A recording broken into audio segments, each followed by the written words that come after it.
You're watching GCTV, Community Access Cable Channel 15 in Greenfield, Massachusetts. All of our productions at GCTV are sponsored in part by Bay State Health, providing the care you and your family need when you need it close to home. Visit them online at baystatehealth.org. Greenfield Savings Bank. Visit them at 400 Main Street in Greenfield. Call them at 774-3191 or go online to greenfieldsavings.com. Greenfield Community College, providing access and excellence in higher education in the Pioneer Valley. Visit them at gcc.mass.edu. The Hammond Family. The Hammond family are longtime supporters of Greenfield Community Television.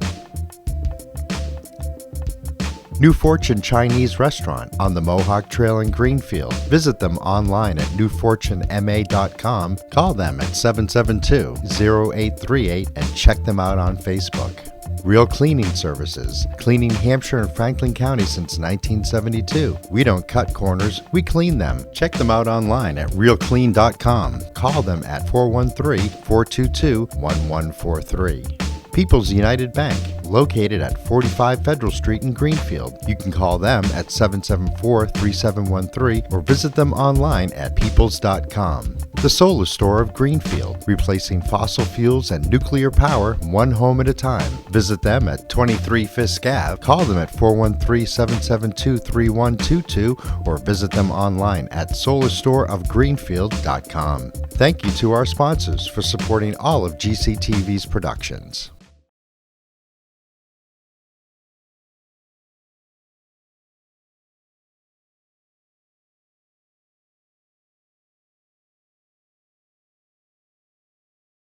All right, I'm going to call this meeting to order. It's the 196th regular meeting of the Greenfield City Council at 7 p.m. Greenfield High School. This meeting is being recorded, videotaped, and broadcast. If any other persons present are doing the same, you must notify me at this time. The recorder, and no one else. Okay. The clerk will call the roll. Councilor Sun. Here. Councilor Burson. Here. Councilor Alice. Present.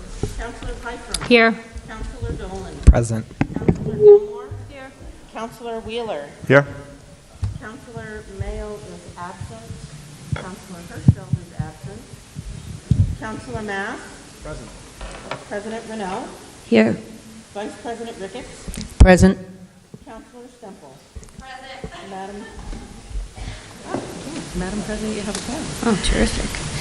We have a very special guest tonight that's going to lead us in the Pledge of Allegiance. It's Maxwell Warner. He is with Troop 5 of the Eagle Scouts of America, and he's on his last badge to become an Eagle Scout. And so he is standing over there. He's also the son of our esteemed DPW director, so he is going to lead us tonight in the Pledge of Allegiance. Maxwell, take it away.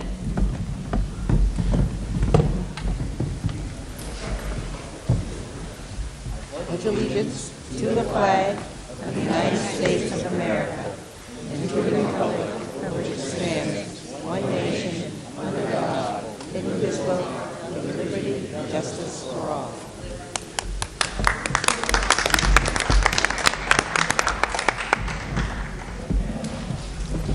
Thank you so much, Maxwell. I have a motion to approve the June 19th and July 17th, 2019 City Council meeting minutes. So moved. Motion's been made and seconded. Is there any discussion? Seeing none, all in favor? Aye. Opposed? Abstain? Motion carries. Communications from Superintendent of Schools and School Committee. Good evening. I know, the timing is great. Hi there. Superintendent, do you want to start us off? I just spoke with a few of you just minutes ago. News from the school committee is fairly brief. We've been working on a lot of executive session items, so it's difficult to report out on that. We have ongoing negotiations with Unit C, which is our instructional assistants. We also have ongoing negotiations with our teachers, Unit A. As well, we welcome a new principal to the Greenfield Middle School, Ms. Lynn Dole. We're very excited to have her here. I'm sure the superintendent may have additional information about Lynn. Let's see.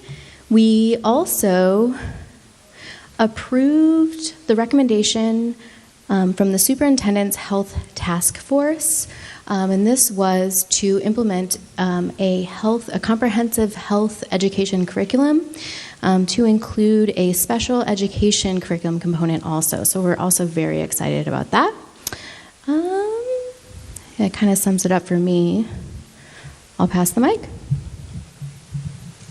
Good evening, counselors. We're very excited to be opening the 2019-2020 school year, and starting tomorrow in this very building, we will be welcoming our new teachers.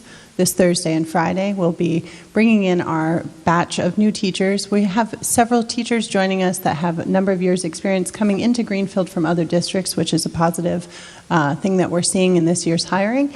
And on Monday, we will be here in this auditorium with convocation with all of our instructional assistants, custodians, secretaries, and of course our teachers launching the new school year. On Wednesday, we welcome back our students, and we're really excited to see everybody starting out this school year. We are very pleased to highlight that we have a new middle school principal, as the chair mentioned, and also another strong associate principal replacing an outgoing associate principal here at the high school. So as we head into the start of the year, we're feeling really ready to see the students again who we miss over the summer. If you have any questions, or if there are specific questions about Green River School, I'm happy to tackle those. Does anybody have any questions for the Superintendent, Vice President Ricketts? Hi, thank you, and welcome all back to school. I'm sure many parents out there are very, very happy. And I just want to ask you, is the Green River School going to be the priority for the school committee and bringing forward ideas for the full council of what you would like to do with that in the coming years?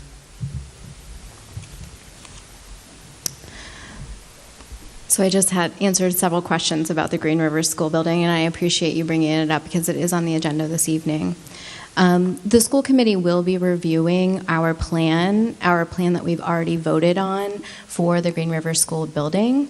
We will be doing that probably, certainly not before the next council meeting, but it will become a priority probably maybe in the next 2 months or so.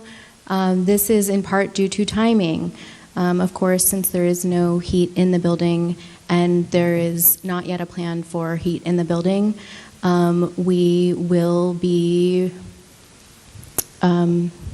reviewing this as we begin to review additional budget items.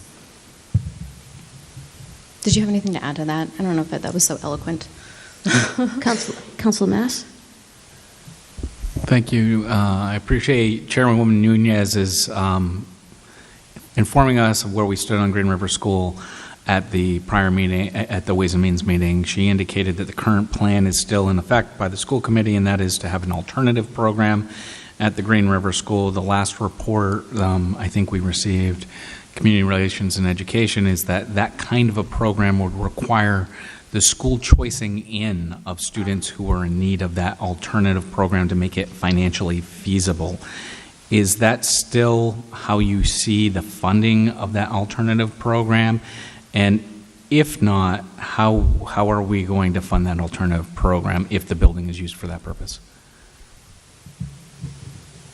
The program itself would not require the choicing in of additional students, but for it to be a standalone program that supports itself financially, it would require choice in. I think that when you look at education in general, we don't see this as something that pays for itself in dollars and cents, but it's an investment in the future of our youth. So it's a slightly different model, obviously, looking at it in that way.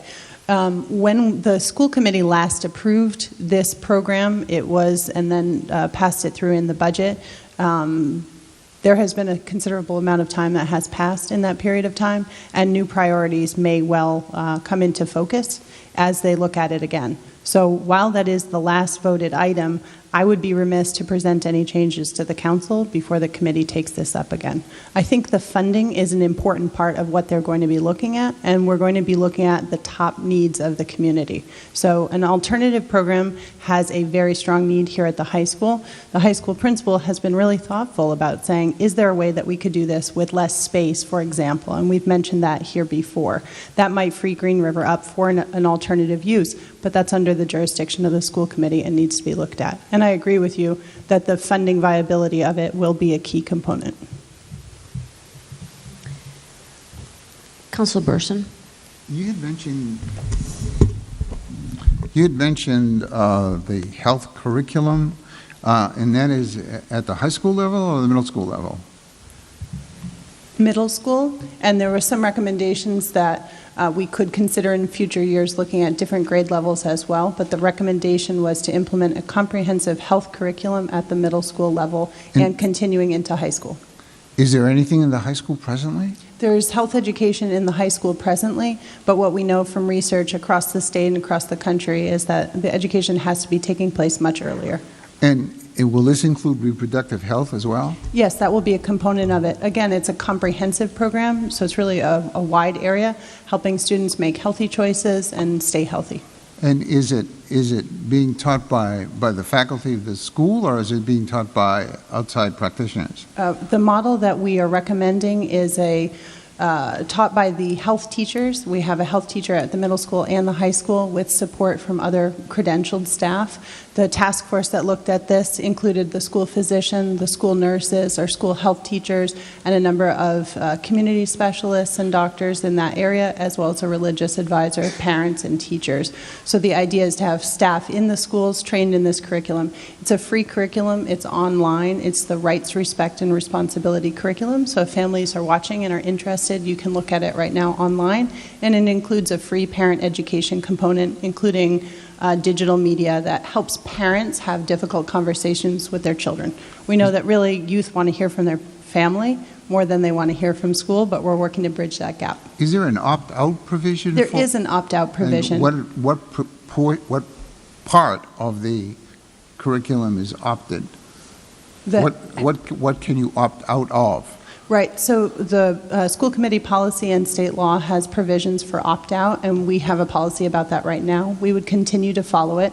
So parent notification would look like, in our health curriculum, we're going to be covering the following topics. If a family chooses to opt out for any reason, they would receive information in advance, and then we would provide them an alternate activity. Thank you. Superintendent, could you give an update on the school nurse situation? And while you're at it, are the wages of the school nurses an issue in keeping and retaining school nurses?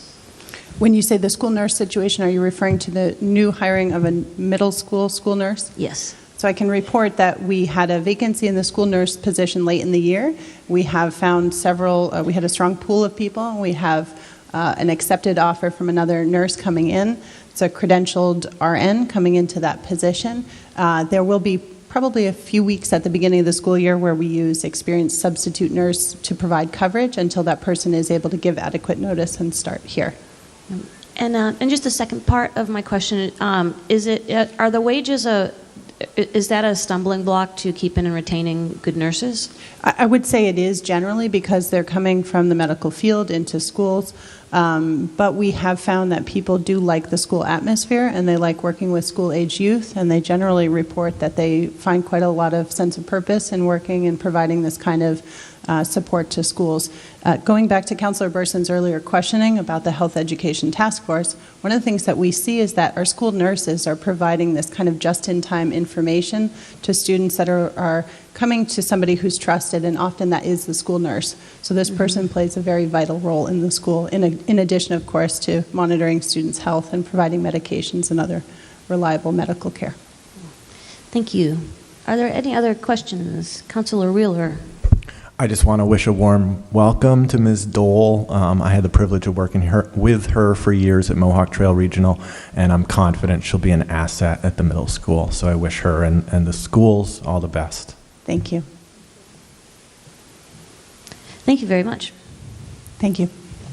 I would like to just encourage the council in the deliberations on Green River School, if the programmatic use of the building is important to your decision, then I would urge you to table that vote tonight until you have that information from the school committee. Because we do need heating in a building, regardless of the type of programming, there will be children in it next year. So if that vote were to fail for heating, it would be quite disastrous to being able to open the building. If that information is needed, then we'd be happy to discuss it at the committee level and then bring it back to the council. Thank you. President Reno, just one other question. I'm not able to stay for the entire length of the meeting this evening, so if there are any questions related to the administrative assistance contract, I'd be happy to answer them now. I strongly urge you to vote in favor of supporting the administrative assistance contract. Both parties are very eager to complete the negotiation. So, Thank you. thank you. Communications from mayor, city officers, and employees.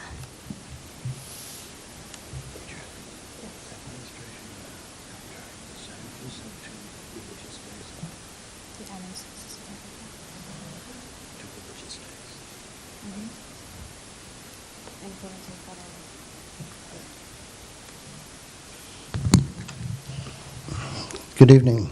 Good evening. Council, it's nice to meet in this 947-seated auditorium.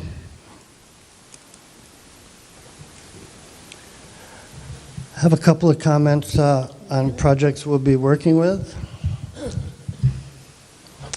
The first item, if the council should take the Wiley Russell Dam off the table, I would like to add to the comments we've made in the past several years on this project. There is an earmark to repair the dam of $1.25 million. It is not a significant, dangerously identified dam. The removal funds for that dam are not dedicated or indicated in any place that I could find.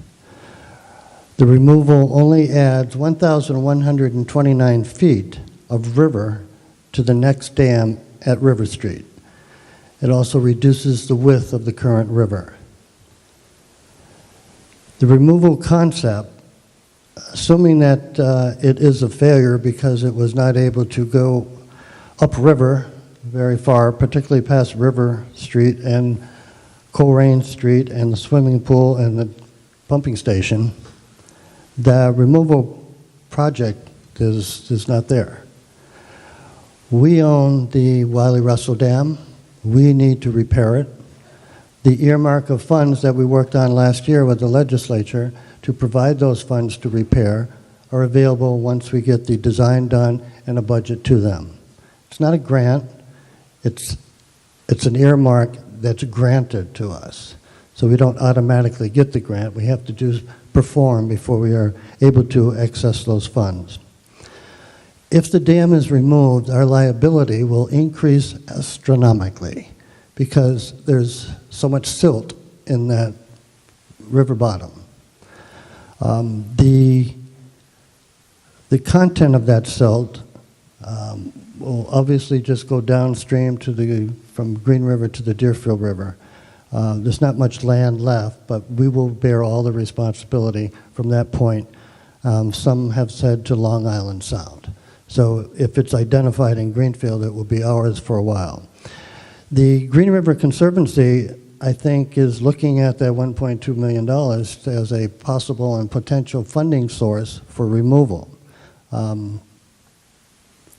just ask that the council take a serious look at the removal and repair options that we have available now.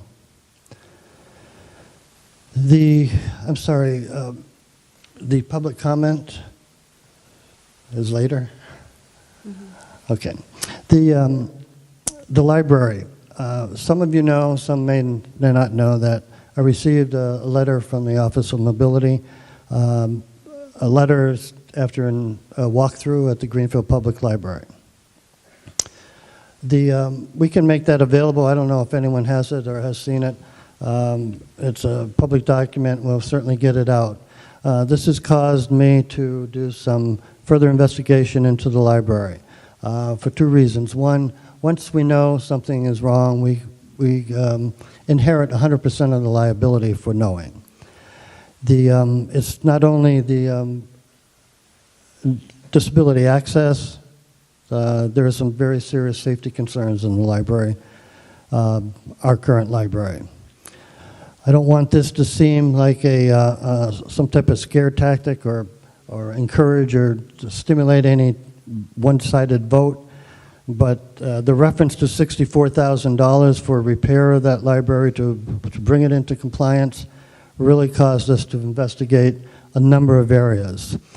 During that process of investigation, I consulted with Mark Snow, our building inspector, Chief Robert Strand, our fire department chief, and the assessor's office information. So, in very simple terms, and I'd like to ask John Andrews to come up and sit with me.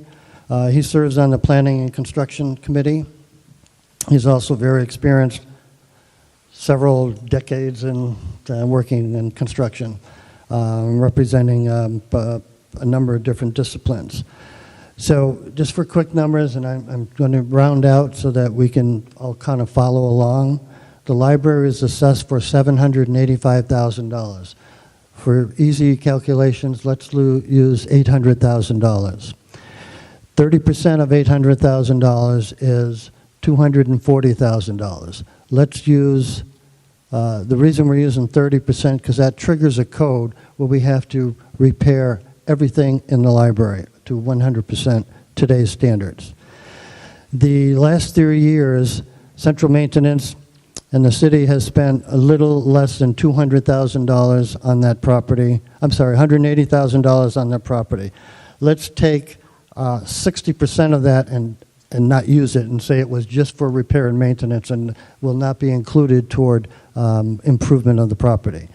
That brings us close to less than $160,000. I'm sorry, less than, I added some different numbers in here. That brings us close to less than $160,000. We haven't done what's called an occupancy load in the property, so we need to know how many people can be in any particular room in that building. That can only be done by a professional design person, architect, engineer. That would cost a minimum of $20,000. Once we have that number, or once we have that design completed, the various use of the library for other than its primary purpose, which is grandfathered, which is a library, all other uses would be prohibited by virtue of code. The fine details on this would not be available until we spent that roughly, hopefully only $20,000 for a design professional. So what I'm saying is that with very little investment into that building, we will trigger a 100% code enforced building. And the entire library as we know it today will have to change. There are serious issues on occupancy, air, access, movement. There's a ton. I don't know how many people have been through the library lately. I've been through several times. Today, the most recent time. Tomorrow, I will be issuing an executive order to restrict the use of the library to protect the city on its liability stance. There will be no meetings allowed on weekends. Very limited and restricted use of downstairs. That would be the only handicap entrance from the fire station driveway side. We need to do this, and I would hope by October I would have a rough estimate of the actual repair of the library to expand its use for 100%. John, you want to comment on? Yes, just would like to tell the counselors that yesterday we held our planning and construction in the library Greenfield room, and it was with 5 of our members, and we did have a few sit-ins from the trustees, and we did have Amy McMahon ride around in a wheelchair to see how restrictive it was on access. And I must say that just starting at the lower level on the outside and coming in, she had problems getting out in the building, the rails, the walkways, the inside ramp, the bathrooms. So all use with ADA where the wheelchair is pretty much lost right now. She needed assistance in all those factors. And the scope of work on the tour, just the amount of work in the very lower level was astounding to me. So any investment in that building, as a carpenter, I would not want to invest any in that. That's my personal opinion. So, but that building is a problem for if something happened and there was a fire. The only way to get her out of that building was 2-3 strong guys carry her out of there, because there's you're not supposed to use the elevators in a fire, and they recently had a fire alarm. So that building is a great historical site, but it's not a very good library. That's just my professional opinion. I've been 30 years in the building industry, and I wouldn't want to waste 8 days of my time building that library or investing in it. I'd rather turn it into a historical site that it should be. Thank you, John. And finally, you're going to review an AA contract tonight. There's one particular issue in there. I understand it might be federal law. I'm not certain. I don't know enough about it. I know I'm concerned about the general cost that will spread across every other union contract that the city has. It calls for 2 additional days of paid leave. I think it's called religious choice days. So I don't know how this impacts. I think the cost for that particular contract was a little less than $10,000. But if there's a federal law, then I guess we're going to have to comply, and we can expect it to be in all future contracts. Lastly, speaking of contracts, I have signed a 3-year contract with AMR. They're the company that purchased Medcare ambulance. The contract is for 3 years.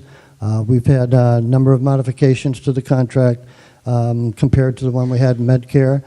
The cost is the same. It's zero. It's zero cost for our ambulance service in Greenfield for the next 3 years, as we've had for the past 10 years. There is no plan to create an independent ambulance company for the city of Greenfield. We've looked at that on several levels, compared it and analyzed it, and there is no monetary advantage to having an ambulance company as city-owned business. As usual, I'm prepared to take all of your questions. We're going to start at the far end with Councilor Sund. Mayor, whether I put the library in or not, doesn't it have to be brought up to safety codes, even though they're moving out? If the library moves, isn't a regulation that they have to bring it up to safety codes? Yes, Councilor, that's going to be the case, and hopefully I'll be able to bring to you in the September meetings an estimate of the cost.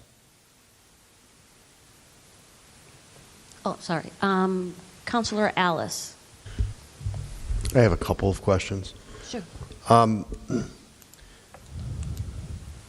Our assessor's office has assessed everything, and it's current on the website. Is that correct? I can't guarantee that, but they're working through it.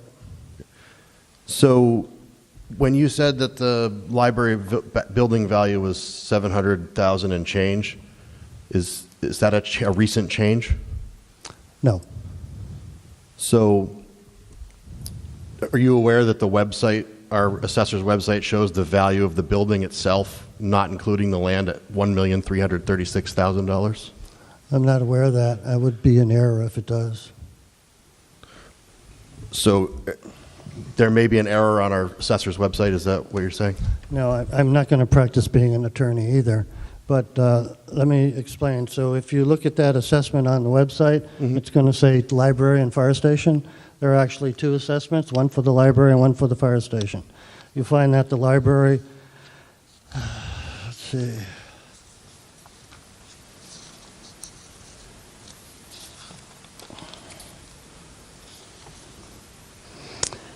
The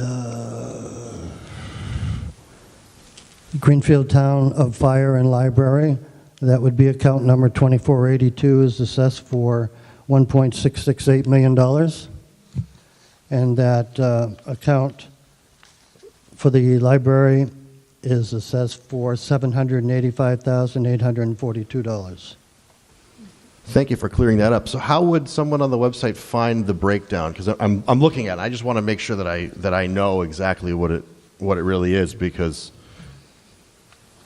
Well, Counselor, I don't manage the website. I'm not the administrator, but I can send an email to the assistant assessor and to Fernando, our IT director, and ask if those numbers are accurate or the evaluations for each are accessible from the website. Yeah, it'd be great if we could definitely have the breakdown. I would greatly appreciate it. I just gave you the breakdown. That. I'm sorry? I just gave you the breakdown. I can send a copy to you tomorrow. Yeah, if we could have a copy of it, that would be great. Thank you very much. I have one question. You spoke about the $64,000 that was referenced in the study that the city got a grant of $40,000 to create. I guess what I'm wondering is there any recourse on that study given that it was so far off?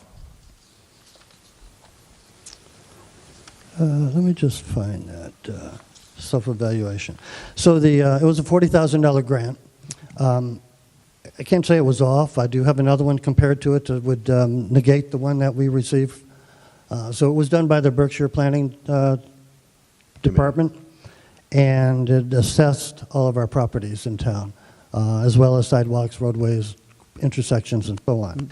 So during the review of that, apparently I didn't, but somebody came up with a number of $64,000 that would be enough to make the library accessible. That's what's been bantered about.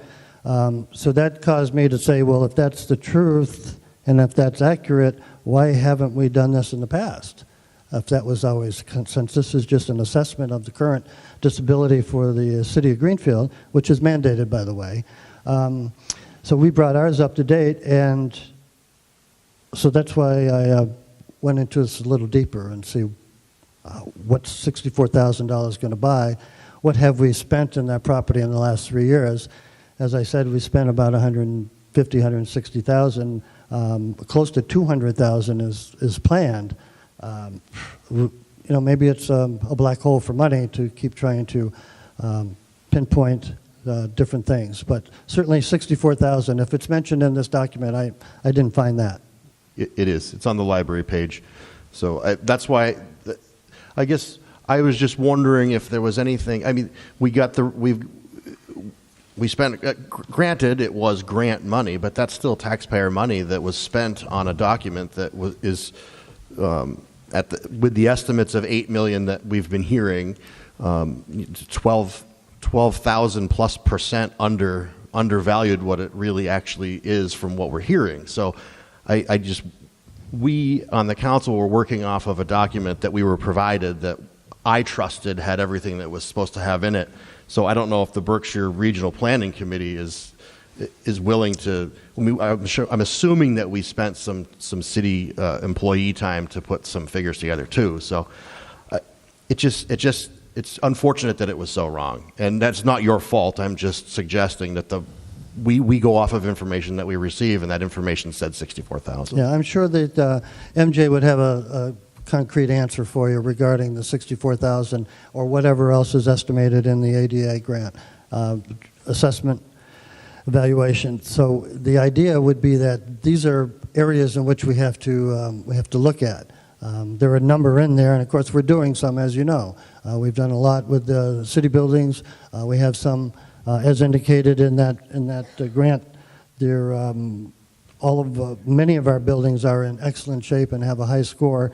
It shows the 114 Main Street, 20 Sanderson Street have some issues now, but of course we're not at 114 Main Street anymore. 20 Sanderson Street, we're going to try to take care of that entrance door soon. But the library is a black hole building. Councilor Gilmore, did you have your hand up? Okay, it doesn't matter who's before. You can go if you're ready. So, Mr. Mayor, you had said that you're issuing an executive order that would close the library to public events on the weekends. Yes. And if, correct me if I misunderstood that, but I wonder why it would only be the weekends. And then I have another question, if you don't mind. Yeah, so in my conversations with the director, I asked her to put together the number of programs, non-library group individuals, staff trustee, friends meetings, city committees and commissions, and after-hours weekends and after-hours weekdays, so that I could get an idea of what's being used and when. There is quite a few meetings without staff, so that was kind of like the priority one. All meetings in the library without an official person in the library, then those cannot take place. Number two, number of meetings and programs take place in the basement and other rooms in the library, and staff is expected to take care of emergencies.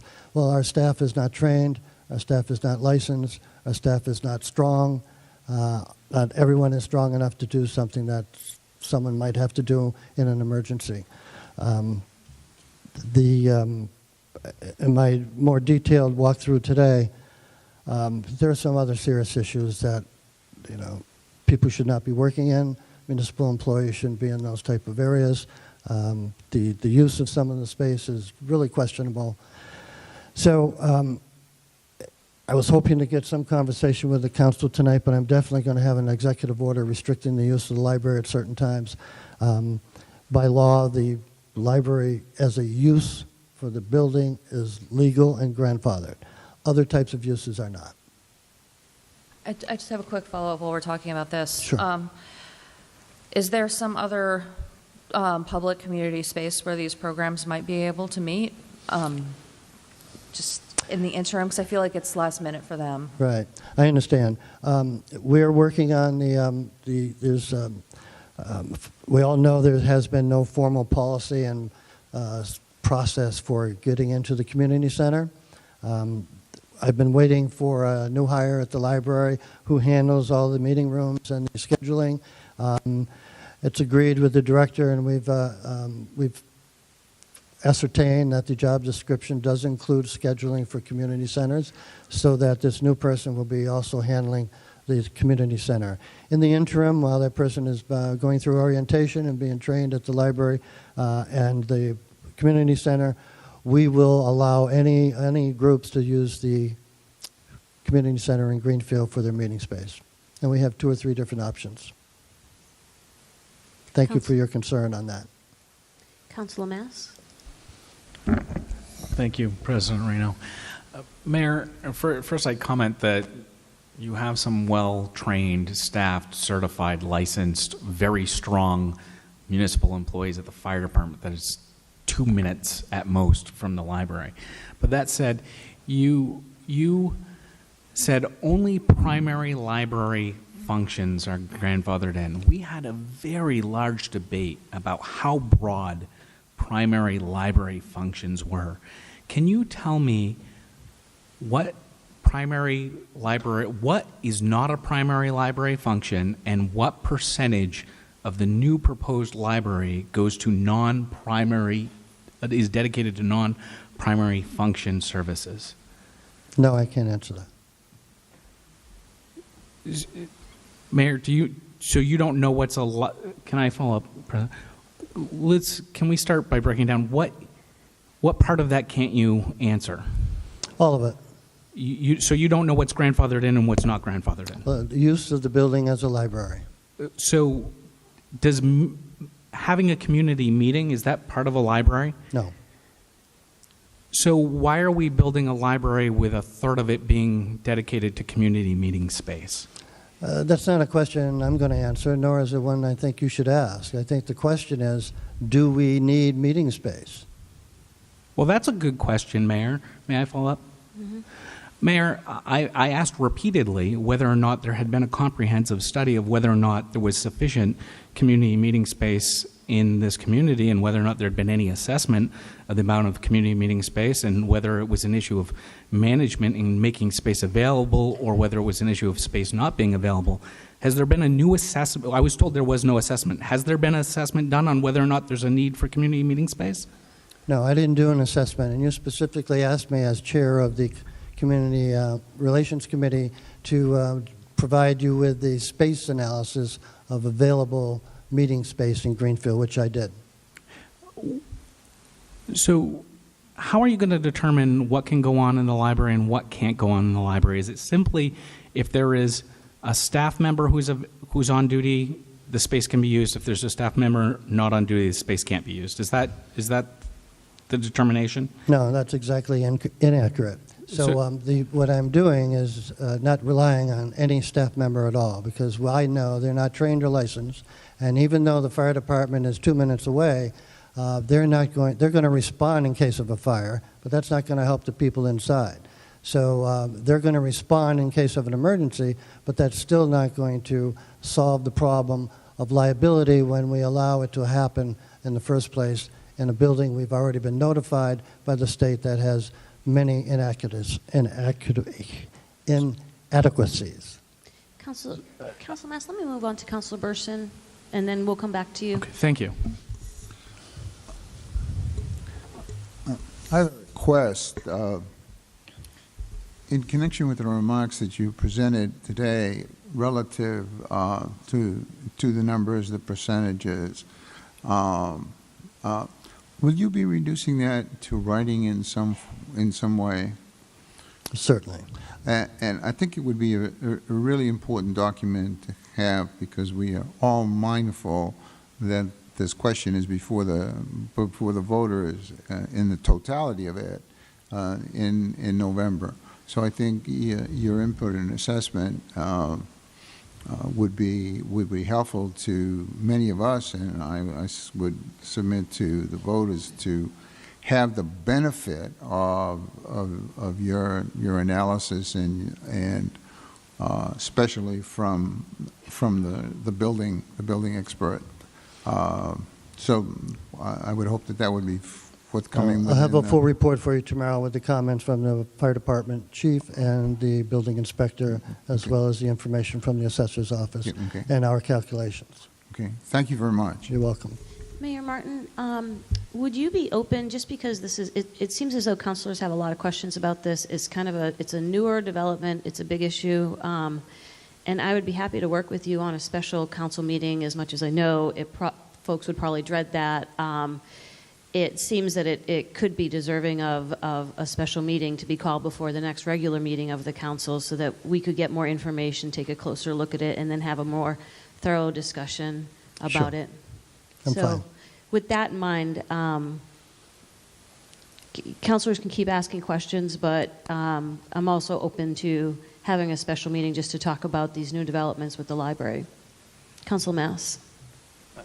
I'm sensitive what Councilor Reno is saying. I know we have a lot on the agenda tonight, but I'm just confused. I don't know what the library is going to be open for and what it's not going to be open for under the mayor's executive order. For example, I don't know, is Mother Goose on the Loose closed? Is that a library function or is that not a library function? I don't know how the mayor is determining whether a library function is or not. And I don't think we've gotten a clear answer to that. That would be certainly helpful to receive from the council, and we don't need to receive it tonight. We could get it in writing. And I'd ask for that, Mayor, if you could provide that. Sure. I think in all fairness, this report is new, and I think there needs to be some time to kind of percolate on it and to see if Mother Goose will still be on the loose on Saturdays. So does anybody else have, and I'm not trying to stop squelched discussion, but I'm just offering up that it might be better suited once we have time to look at some more documents and think about it, and then have just a discussion focusing on the library. Councilor Gilmore? If we're going to have a special meeting on this anyways, would you mind holding off on this executive order until we have a chance to discuss it, or is this something that you feel is warranted immediately? A lot of thoughts are evolving. The executive order, I think, is what is needed right away to protect the city. I'm not adverse to asking the chief to see if the firefighters would be able to, oftentimes we do call duty, we have fire duty, and we have people on site during an event. If that was possible because of the proximity, then a number of events might be able to take place because of the on-call person or people. Counselor Pyfrom hasn't spoken yet, and then Counselor Sun. It's not about the library. I have a couple, just a couple. Hi, Mayor Merritt. Hi. The dam Yes. that we own that has to be repaired, what about the walls beyond the other side of the bridge? Is that something that the town owns itself or the state owns? Because the walls are pretty bad, crumbling with roots going through them just below the arbors. Is that something that would be, if we own the dam, would that project be part of repairing the walls? Because they are, I don't know if anyone's looked over there recently, they're pretty bad. Yeah, so I don't really know who owns the walls. I imagine they were put there because of the factories that were on both sides of the river. I do know that the contamination found on the river site, on the what would have been GTD side and now the Arbor side, was paid for by the property owner and EPA. So they took care of all that contamination, even though it's still being monitored. They took care of the contamination removal. I have two more. I don't know if the mayor's office has gotten any complaints about the Elm Street, the fork that forks, it comes Coleraine to Elm. It's like a fork where you have to fork to the stop. There's a stop sign there. Apparently, there's been some close calls with some accidents with drivers not stopping, just like driving right through the stop sign. There is actually a stop sign, not a yield sign. And I've been getting calls from neighbors in that area that somebody's going to get killed. So I don't know if you got any calls on that. So that's not the signal lights. It's no, the opposite side. Okay, coming from Main Street. You're bearing right to right. go to Okay. Elm. Yeah. I'll pass it on to DPW and Chief Haig and see if we can get some reports on the accident history and do the sign survey by the DPW. Thank you. And then my last question was, is it possible to get a copy of the study for the ambulance service forwarded, the feasible study forwarded to us? The contract? Yeah. Yeah, no problem. Thank you. Councilor Sun? Thank you. Yes, the handicap, you know, the reason you're gonna put an executive order on because of problem. How come this wasn't taken care of a while ago? Because it hasn't changed. You know, it's maybe gotten worse. And I think it would have been better to start back then and not have it now. And in the future, when somebody else moves into the building, it's going to have to be taking care of handicap anyways. That's a good question. I think the house was around the 1700s, and then it was next remodeled in 1996. So when the last remodeling took place in the 1990s, the building had to be brought up to code at that time. I've asked Mark Snow to look at that and see if that happened. I assume it did happen in the mid-1990s. So from the 1700s to 1990s, I think it was just repair and replace and try to maintain. I know since the 1990s to now, there's been just repair and replace and improve. We've been, it's on the National Historic Register. It has some limitations as to what can be done to the building on the exterior, certainly. I guess the catalyst for really looking into it was the constant mentioning of $64,000 to bring it up to code, and just looking at that caused us to maybe something has to be done. So when we finally find out what has to be done, it's big money. Councilor Alice? So I just have a question about the lot, now that we've talked about the fact that the fire station and the library are the same lot. The plan is to sell the library building off, is that correct? I have never been consulted on that. Okay, all right.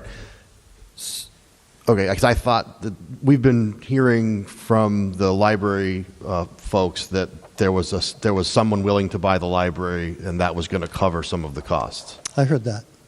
So you can't confirm that that's actually the case? No, no one has approached me. Okay. So hypothetically, if that were the case, how would we have to subdivide the land then to be able to do that? And would it have to conform to zoning to do that? Yeah, I don't think there'd be a problem with subdividing that land. We also own the parking lot and the fire department building and the land out back and everything abutting Greenfield Savings Bank. Yeah, all I'm asking is if we would have to subdivide it. To sell off that property, would we have to subdivide it away from that piece of property that is the new library would be on? Well, if we wanted to sell the La Petite Cafe, we would have to do the same thing, Okay. subdivide it and So sell it. we would have to subdivide it. Okay, that's all I was asking. Thank you. You're welcome. Any other questions? Thank you, Mayor Martin. Thank you. Now we're moving on to the public comment portion of the meeting. Because there are so many people that are signed up, it's going to be 2 minutes as opposed to 3. We're going to have a timer, and you're going to hear the timer go off, and then I'd ask you to finish your sentence, or then I'm going to have to interrupt you, which I don't like doing. And I'd also ask you to hold applause or boos or any type of comments like that. We don't want anybody to feel alienated who may have a minority opinion in the room. So it's not a popularity contest. I'm going to call on the Greenfield people first who signed up, and then the other folks who are not from town, they're going to be called on. And we have a lot of folks who have signed up, so we're not going to do folks who didn't sign up. And then I'm going to call on one name and let you know who's after the name that I call on so that you can get ready to come up, because we're in this cavernous space of an auditorium, and then you can kind of work your way down and be ready to speak. So please don't forget to say your address. I know that we have them here, but it's really important that you state your name and address for the record. Robert Cloutier, who will be followed by Steve Ronhave.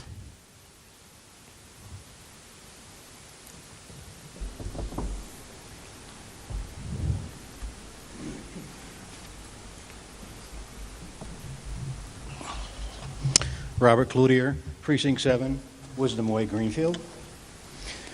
I helped circulate the citizens' referendum petition to place the Safe Ordinance city decision on the town ballot. I want to clarify that the recorder legally published that 357 signatures were certified by the town lawyer, whereas we still had a time frame to turn in some more. We actually turned in 560 more, and they were not certified. So it came up to a grand total of about 916, or I'll call it 900 people who signed the petition. It was an eye-opening thing, talked to a lot of townspeople, and they believe the ordinance should be decided by the voters. That's why they signed it. Trump's statement of withholding federal funds for safe states and cities will harm our veterans and other services these funds provide. The southern border is flooded with refugees from not only South America, but other parts of the world, and being told to come to Massachusetts. Services are overwhelmed and causing their problems. Greenfield, being declared a safe city, would not be able to handle a great influx of refugees. They would tax our capacity to take care for them in the form of health care, vision, dental wellness, PTSD, other psychological problems, and other trauma. Never mind, we have a doctor shortage, interpreters, and housing, especially in the winter. Who pays for that? We will no matter how you look at it. All of these so-called free services takes away from our own struggling legal citizens and veterans. Sure, it feels good to be welcome and support the refugees. We can't support the world. We need to take care of our own and not those who are not citizens and are bleeding the system. World diseases imported to the area could create havoc to our healthcare system. So here you have an economic disaster, serving as a magnet for the more illegal immigration and further burdening state and local governments with increased social law enforcement, healthcare, and education costs. And then they want to give them the right to vote. Who was that and why? You need to go into this thing with open eyes and see what the consequences can develop. Leave this important decision to the city of the Greenfield voters. We have the right to live here and continue to say, great city, Greenfield. Thank you. You can turn that in a written form too. You can mail it to the city council. Pardon me? You can mail your statement to the city council, because I know that you didn't get to finish it. You can mail it. You can email your statement. Any written statement can be sent to the whole council if you didn't get to finish it because of the 2-minute rule. Yeah. I see. Okay. Yeah. So. Okay. Hi. All right. Thank you. Thank you. Yep. Steve Ronhave, followed by Pete Brown.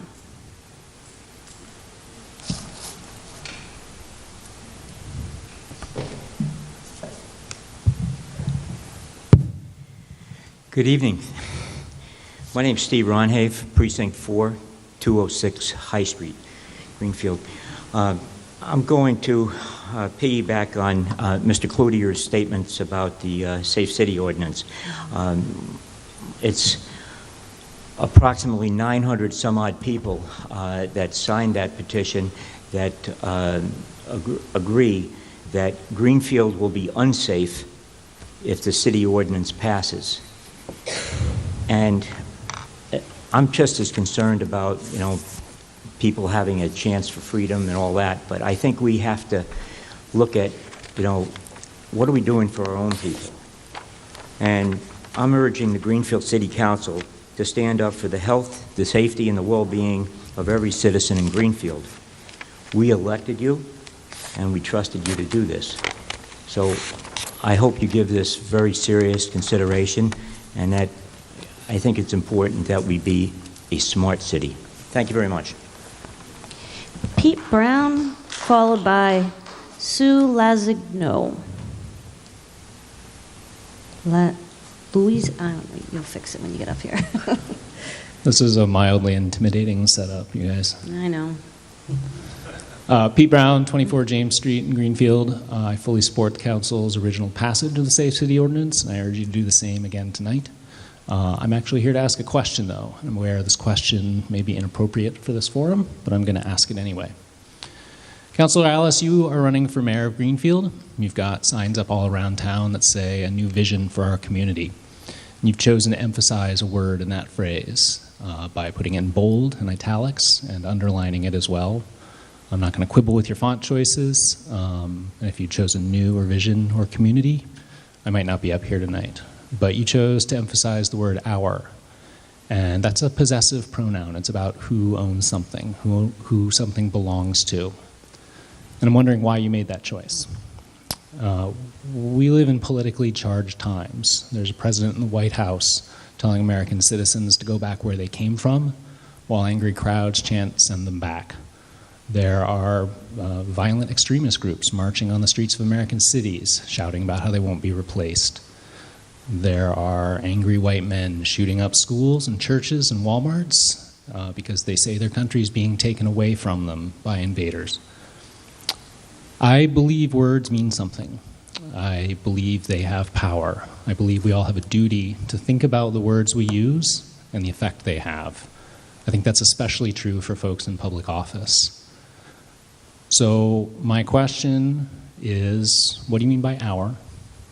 And who do all of you think this community belongs to? Thank you.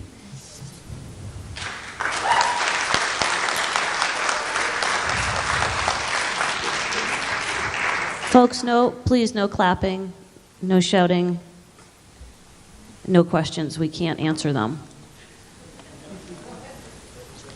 Sue Luzigno, followed by Rachel Gordon, and please correct my pronunciation of your name. Pretty good. Really? Oh, good.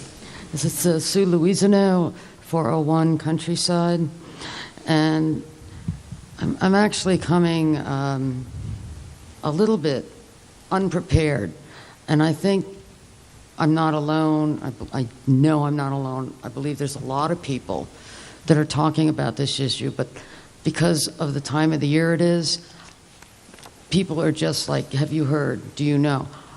I usually like to do a little bit of research on something before I make a decision. I tend to be a little bit more progressive in my thinking, but I think I'm protective of those that I advocate for. And we do have a child that does have a disability. That said, to me, we are looking at a city that is going to be having a new mayor soon.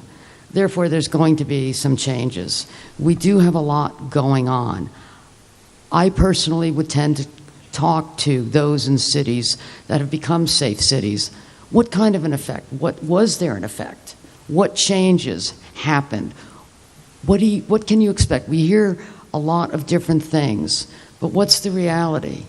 And Greenfield's a small city. What does this mean for Greenfield?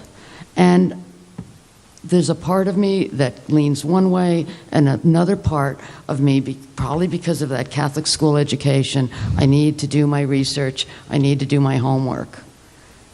And that, to me, is important. Any decision of this magnitude needs to be well planned, well thought out, and I would hope would have the support of those in the city. That's all I'm asking. All I'm asking is due diligence. That's it. Thank you. Rachel Gordon, followed by Nan Brasky. You pronounced my name perfectly, Rudy. That was easy. Good evening. My name is Rachel Gordon. I live at 10 Eastern Avenue. I am here again to voice my strong support for the Safe City Ordinance. I've made these comments in literally at least 6 public meetings since 2017, and I am ashamed of the 2 years of inaction in which our neighbors have been at risk because we have failed to get this done. I am ashamed that we are back here again because the bullying and misinformation didn't stop even after this council made its decision a month ago, which I happen to respect because I respect the work of this council. I'm ashamed that people are lying to veterans to make them fear that they're going to lose their benefits, which has not happened in any other city where this has been passed. And I am so ashamed that a question of people's safety and civil liberties is being put to a popular vote in Greenfield. We are smarter than this, and we are better than this as a community. Our police and sheriff's offices have been in agreement with the principles of being a safe city for public safety reasons, and for that reason, the mayor issued an executive order to that effect 2 years ago. And that's great, but that is not enough. We will have a new mayor soon, and who knows if Chief Hague will get hired away by a bigger and fancier police department. In addition, the executive order that currently stands covers only the police department, whereas this order would cover all city employees. There is a big and important difference between the executive order and this ordinance, and we need this ordinance.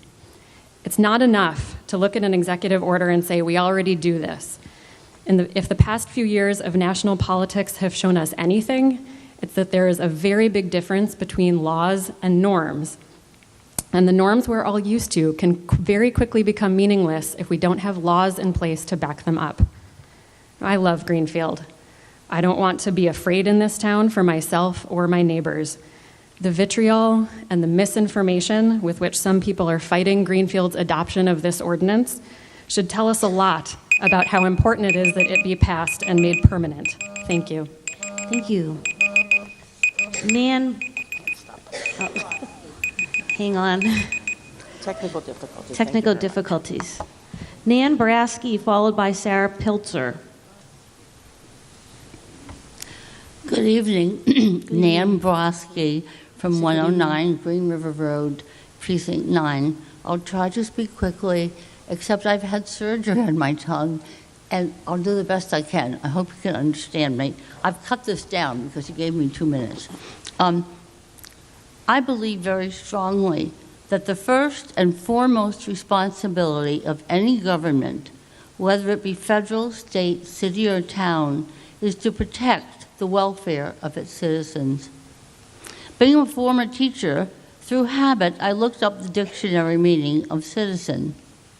The second meaning, which I think applies in this case, was a native or naturalized person who owes allegiance to a government and is entitled to protection from it. According to the ordinance submitted on July 17th, my 83rd birthday, it states that, quote, a city official shall not respond to an ICE, which is a federal immigration and customs enforcement agency, request for notification about the incarceration status or pending release of a person in custody, and shall not otherwise communicate with ICE about a person who is in its custody, including providing information about the person's release from custody, home address, work address, or phone number. It goes on to say, in my words, that when said persons are eligible for release, these same city officials shall not detain these persons, even if ICE has a detainee request or administrative warrant. In other words, are city officials who have been voted in by you or appointed by you to protect us from possible harm really do not have to do so. Even my 12-year-old grandson who's here tonight couldn't understand this. This is called the City of Greenfield Safe City Ordinance. My question to you is, just who is this ordinance keeping safe? I hope the council will pass this petition to rescind this ordinance. Thank you. Thank you. Sarah Pilzer, followed by George Platek. Sarah Pilzer, 31 Madison Circle, Greenfield. Here we are again, and I'm sure I'm not the only one experiencing a little bit of deja vu. And to be honest, I'm not sure why we bother to show up when there are some people who don't trust this council's decisions and seem determined to bring every issue to a full town vote.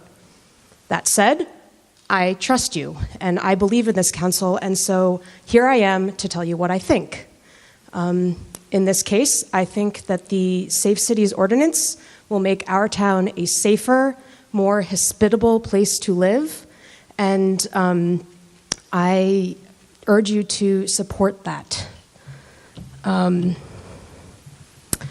think that it is our moral imperative to protect the dignity of everyone who is in this town, including undocumented immigrants. So I will continue to show up as many times as necessary to support this ordinance, and I hope you will too.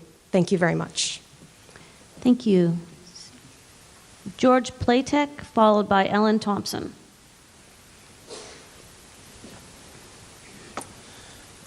Yeah, George Platek, resident of Greenfield all my life. You know, I voted to put you people up on stage and stuff, and I am sorry for doing that because we had a safe city here before you people decide to turning around and have an unsafe city. And with this military stuff, I do collect benefits from the service, and if this is going to affect me, I hope you people on stage reach in your pocket and put out some money too. Ellen Thompson, followed by Jane Yetter-Lunt.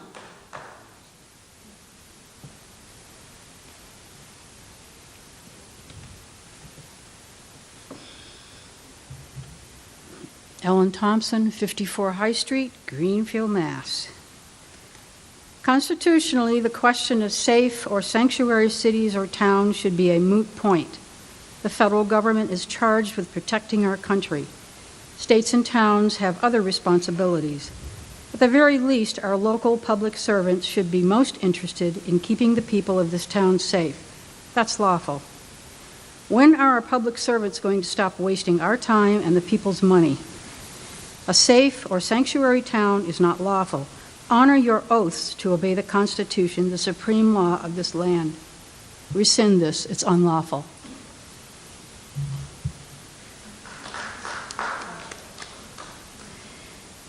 Jane Yetter-Lunt, followed by Winston LaBelle.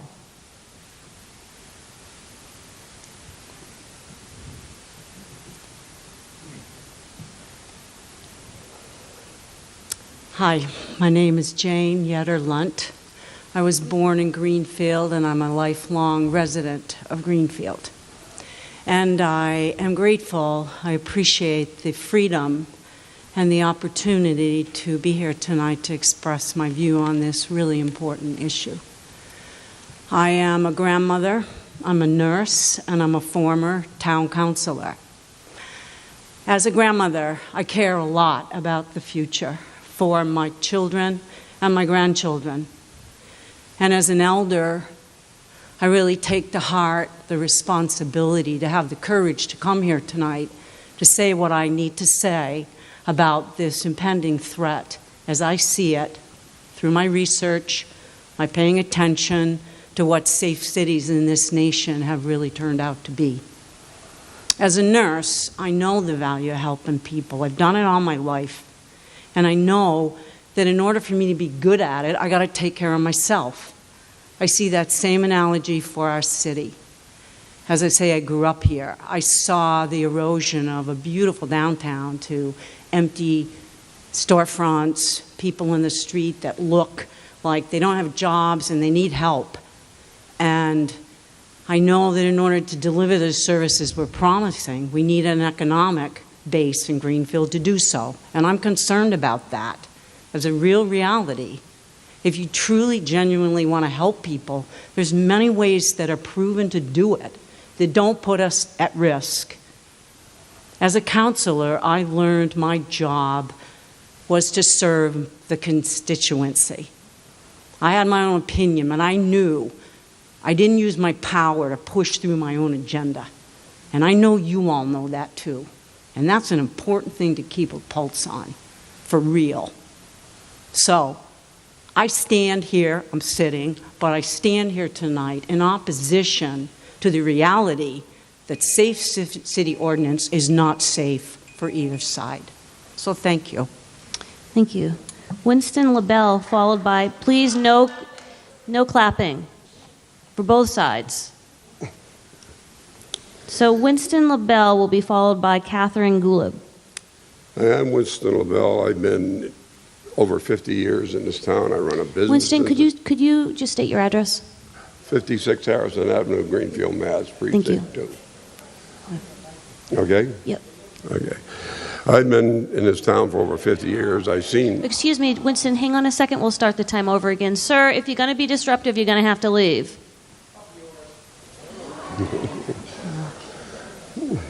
Well, that's not the first time that's been said. Okay, we're going to start. We're going to give you the 2 minutes starting. I'm not going to say up yours to you, okay? Thank you. I appreciate that. We're going to start your 2 minutes over again. Okay. I'm Winston LaBelle. I've been in this town for over 50 years. I've seen the good. I've seen the bad. Right now, we are going to the bad.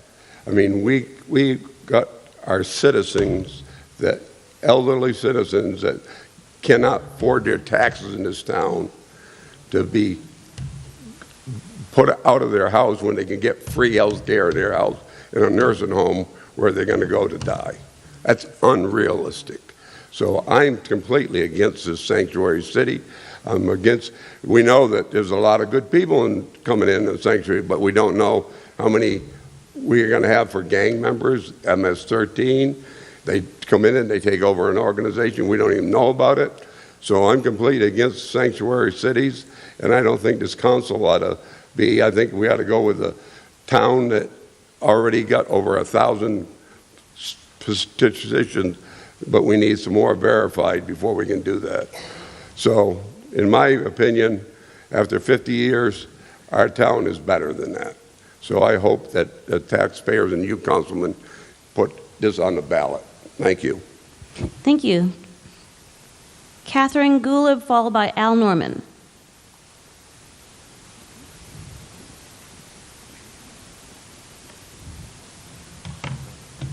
Good evening.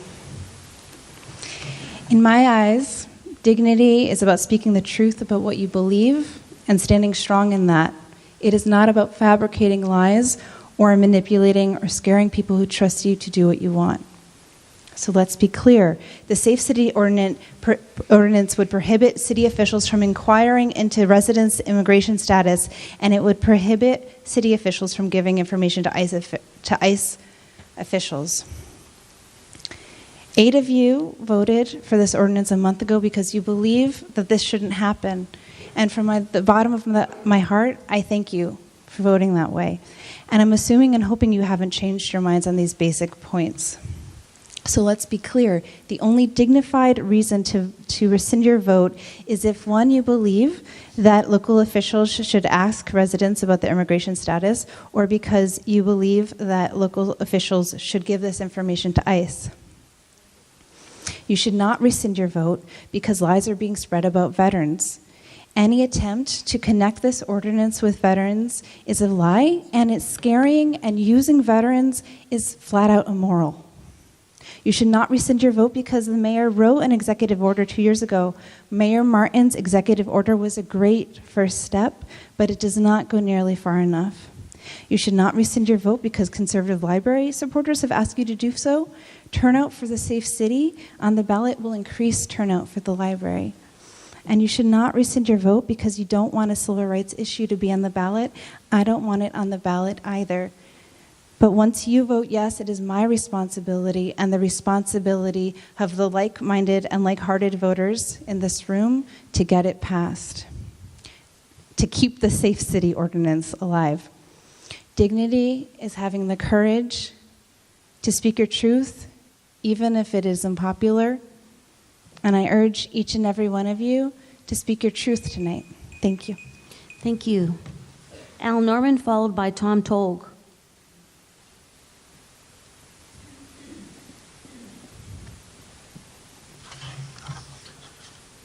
Councilors, for the record, my name is Al Norman. I live on Grinnell Street in Greenfield. I'm here tonight because 5 months ago, this council in his wisdom decided that 162 acres of land on the French King Highway should be rezoned out of environmental protection under an ordinance that had been around for 26 years. 2 months ago, I wrote to the president of the council and asked her if she would put the issue of the French King overlay and the major development review on the ballot. Because once the library deal about the library plus zone was broken by the referendum for the library, ironically, it freed up all of you to reconsider what you've done to that zone without much discussion. You all know that on May 18th, the Greenfield Planning Board voted 4-1 against changing the French King zone and against tripling the thresholds for the major development review. You now have the opportunity to put this on the ballot if you believe that the voters of Greenfield believe that that zone should be killed and that we should have more gas stations and more strip development and more $12 an hour jobs. If you believe that's what they want, put it on the ballot and prove it. Because I think there's a lot of people in town who are troubled by having a zoning decision made for a non-zoning reason. So I filed several requests with this council to please consider this on the ballot. You have the right to do that of your own motion with the same power and the same force of a citizen's petition. Section 710 gives you the power to say to the voters, you tell us what you want. You want to have pure democracy. You want to listen to your constituents. Make it happen. Don't do it because I came here and asked you to do it. Do it because you believe that the people of this town have an abiding interest in what happens on the outskirts of our community, which is connected to why we have a half-empty downtown. Thank you. Thank you. I'll leave my written statement with you. Okay. Tom Tolg, followed by Anna Morrison.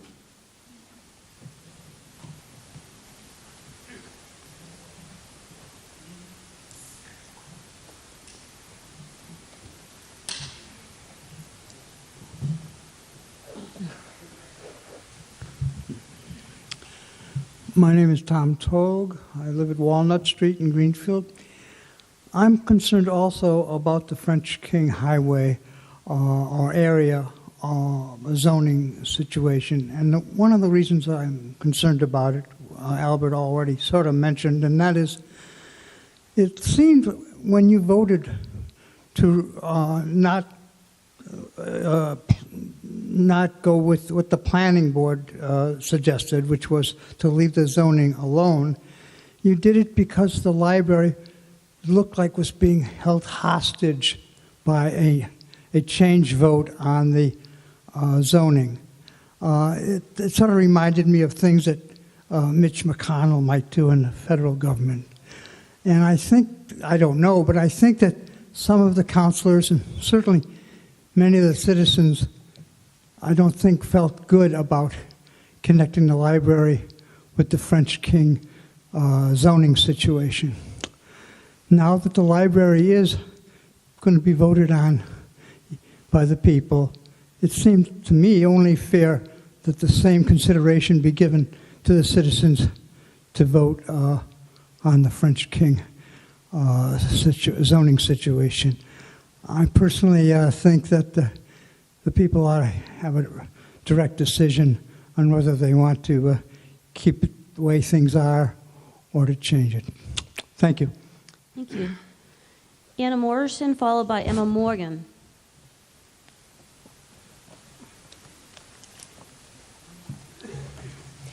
Anna Morrison, Grinnell Street, Precinct 5. I'm going to speak on what the previous two folks spoke on, that I'd like to see us put a referendum on the ballot in November, not September, and binding, not non-binding. When this trade deal about the library hit the papers, a lot of people were really stuck in the middle. People really liked the library and wanted to work for the library, but for 26 years, or at least a part of that, they've really worked hard to keep that open space on the French King Highway. In fact, some people have even recently when the neighbors court case was there, were there in support of them in various ways. High Street people I've run into from that neighborhood have said to me, what are they trying to do to us? We can hardly get on High Street at the busy hours already. The planning board has been mentioned already 4-1 against it for lots of reasons, one being the native tribal land and one being that it wasn't part of our planning, and one being that they didn't have any information about it. The last time a traffic study was done was 26 years ago.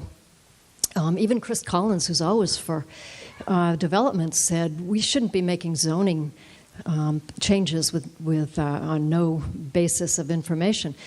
We don't know the impact on the police and fire. We don't know the traffic impact. It's been 26 years. At the time, 26 years ago, they said a big box store High Street couldn't hold the traffic that a big box store would take. We don't know what the increased traffic means for the hospital. We don't know what it means for housing values in that area. We don't know what the tax impact will be. We do know that when new things open up, old things close, and often there's no big tax increase. 9 gas stations already. Putting a couple more out there, how many close? What does that mean to underground tanks? We don't know the cost of taking water and sewer out there. So I think now that the two are separate, we don't have a library necessarily, it's going to be voted on, we may never. We now should be looking then separately at that vote in November, not September, with some information, time for information.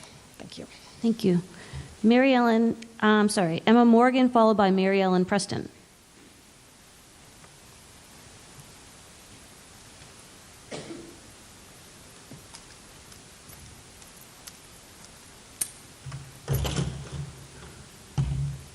Too much stuff.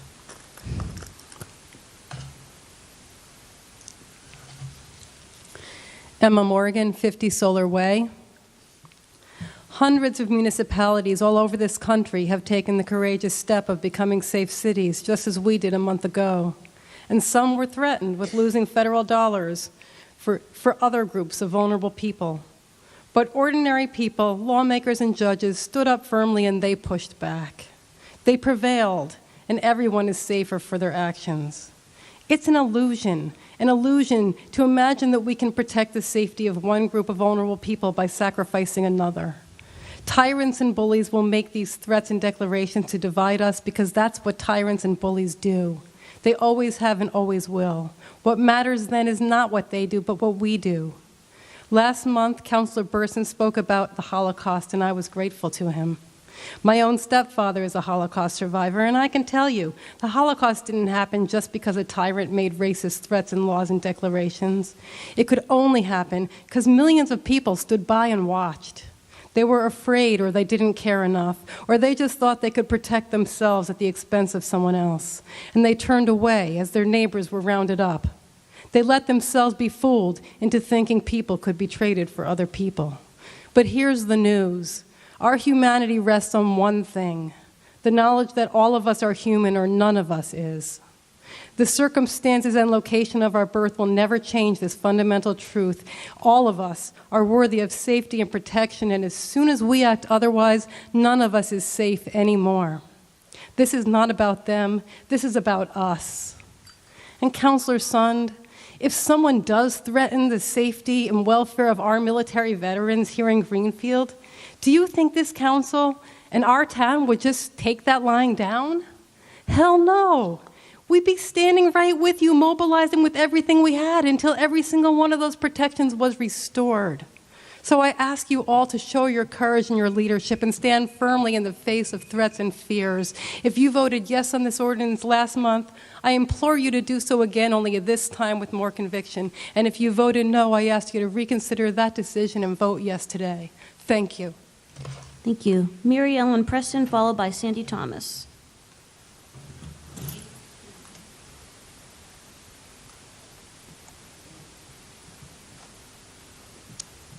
Mary Ellen Preston, 390 Leiden Road, Precinct 1. I went home from the last council meeting just thinking, this is my town, and I am so proud of a town where we are all part of the same family, no matter where our forebears came, no matter what the color of our skin, no matter what our beliefs. Love prevailed. We are part of the same community. You voted for that. I don't need to tell you all the reasons. We're here tonight because we have heard rumors that something bad might happen. I think we can look at many other safe cities and see something bad didn't happen. But what if? What if? Think of all the things we do in our lives that could possibly have some bad outcomes. Every time you take a new challenging job, every time anyone considers getting married, having a child, what if something bad could happen? And it could. That's life. Are we going to choose as a town to be ruled by love and possibility, or are we going to be immobilized by fear? Please. I'm concerned about veterans. My beloved brother-in-law is a Vietnam vet who still suffers many side effects of Agent Orange. I care about Duncan, I care about Vernon, all the rest of you. And yes, as Emma said, if something happens, we are all going to stand up. But think, there's always the possibility something can happen. Love is stronger than fear. Thank you. Sandy Thomas, followed by Garrett Conley. Hi, I'm Sandy Thomas. I live on Orchard Street, Precinct 5. I'd like to share some thoughts on the fate of the French King Highway and the highest and best use of this very limited land that we have left to develop. The bottom line question I have is, do residents want businesses compatible with local and regional industry clusters that would pay a living wage with benefits, or more gas pumps and burger joints? Given Ashley Semple's reporting a few months ago that industries were, in fact, looking to move to Greenfield but no land was open, I have to ask, why are we not making that happen? The executive summary of the Sustainable Greenfield Master Plan states that the driving forces behind it are rooted in a commitment to preserving the small-town heritage of Greenfield while embracing changes that would allow sustainable renewal of the town as the economic and cultural hub of the region. Among other goals, it says, quote, "We need to seek to attract jobs and industry sectors compatible with both small-town life and the economic realities of the 20th century." They recommend actions taken to target businesses like small manufacturing, food production and distribution, green technologies, creative art-oriented businesses, healthcare, professional services, and education. So if we as a community stand behind those hundreds of people who took the time to write with thought, care, and an eye toward the most sustainable future we could have, then we must have a discussion about how to return the French King Highway to an industrial zone. I think anything short of that is irresponsible. If that means getting this issue on the November ballot, so be it. If it means creating a realistic plan with members of the town council, the planning board, and the mayor, then what are we waiting for? Let's get it done. Thank you. Garrett Conley, followed by Terry Ruggles. Garrett, don't forget to say your address. You didn't put it in the sign-in sheet. Garrett Connolly, 84 Congress Street, Greenfield. I was interested by the mayor's talk on the dam. This is a little off my subject, but if I don't want to use up too much time, but if you need a hand figuring out how to dredge that sand out of there, I've moved a lot of sand in my life. So I can do it pretty cheap, help you, show you how to do it. Okay. The Safe Cities Ordinance, I hope you'll stick with it. You know, I love my country. I was born here, you know. I don't really pledge allegiance much since I was in the 6th grade or anything, but I still like this place. But we have to understand where these people are coming from. You know, we have a renegade, terrorist, narco, corrupt government. There is no place on earth. Take around to find barbarity. You are not going to find it any worse anywhere than what the United States practices every day. And that's where these people are coming from. We go to Central America, we drive them out to the north. We go to the Middle East, we drive them out to the north. That's where these people are coming from. And we have the illegal drugs, that we're the ones that buy the drugs. Okay, I don't want to go too far into this, but I hope you have the courage. We're seeking a safe city from the United States government. That's what it's all about. Why are the people seeking a safe city from the United States government? Think about it. That's what we're after. So now, but the main point here, another one is that with Al Norman, I support Al Norman completely. He's talking about democracy, not representative democracy, which is an adjective tacked on to democracy. He's talking about focusing the distributed intelligence of cosmic-powered biology manifest as human. That's an intelligence that's all around us that we live in. And when we get to vote on something, that's what we're doing. We're not trying to second-guess you and diminish your power. We're trying to let you know what all of us know. Thank you. Terry Ruggles, followed by Glenn Johnson.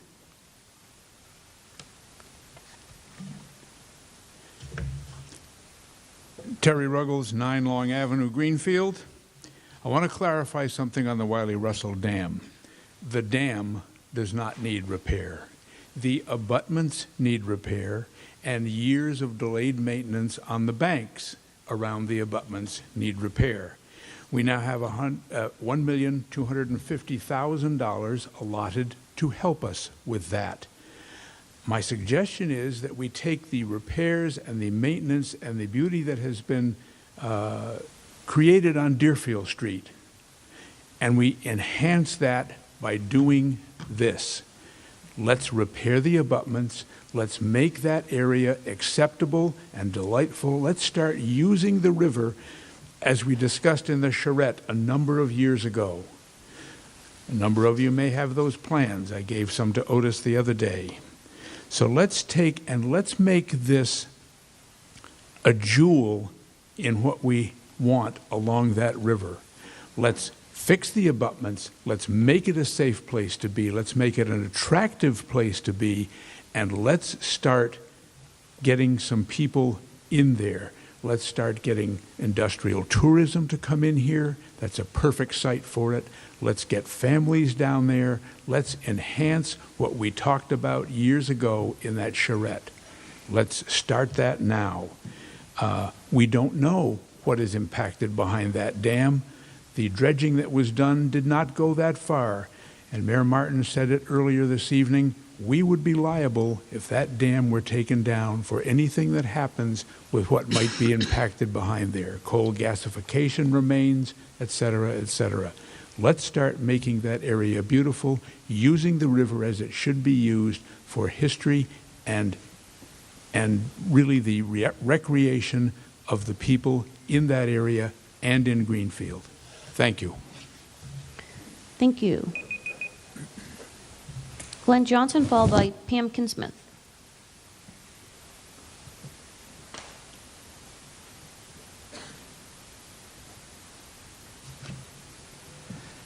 Glenn Johnson, 20 Myers Farm Road in Greenfield. I'm hearing people talk about their fears about the Safe Cities Ordinance, and I'm a very fearful person, so I could share your fears. If you're afraid that Donald Trump is going to extract retribution from us for trying to take care of people, I could believe that that would happen. But I have other fears as well. I fear for someone who's aware of a crime happening in a neighborhood, not calling the police because they don't have documentation, or if they're aware of something wrong in their house that could be danger to themselves or to others and they can't bring it to the health inspector, those scenarios scare me as well. And it also scares me to think about being a community where we kind of assume that because people come from a different place or speak a different language or have a different color skin, that they must be bad people who need to be punished. And that probably scares me most of all. So I would really encourage people to think about all the things we can be fearful of and not just some kind of vague political retribution that Trump could extract from us for standing up for what's right. Thank you. Pam Kinsmith, followed by Stephanie Duclos.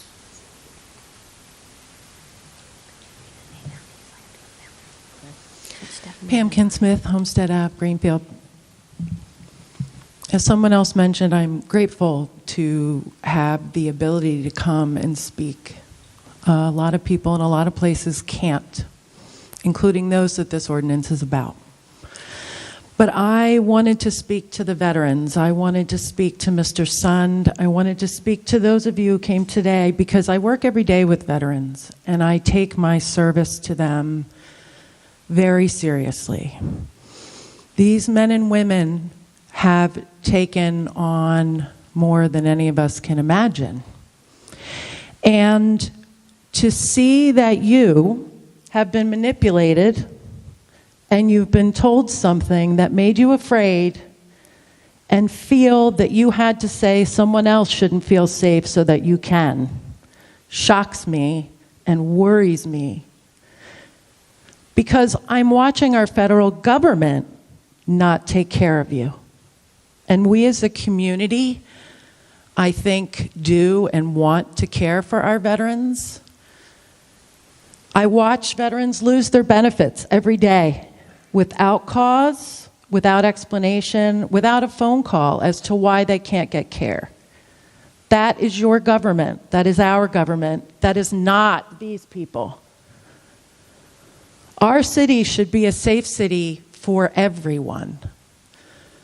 I moved here with my children who are of non-white origin, and I couldn't be more proud of the people that they are in members of this community. What if it was your child who was unsafe? What if it was your child who, unbeknownst to you, went to visit someone and someone else happened to be there and something was happening and someone was afraid to do something? There are a million scenarios we can imagine, and everything I've read about safe cities is about creating protection, community, solidarity. Our veterans deserve that. Our citizens deserve that. And I'm disappointed we're back here again today after the decision was made that we all deserve to feel safe in this community. Please make a decision tonight based on taking care of one another, not rumor, not fear, and not alienation of one group over another. Thank you. Stephanie Duclos, and then Ryan Whitney.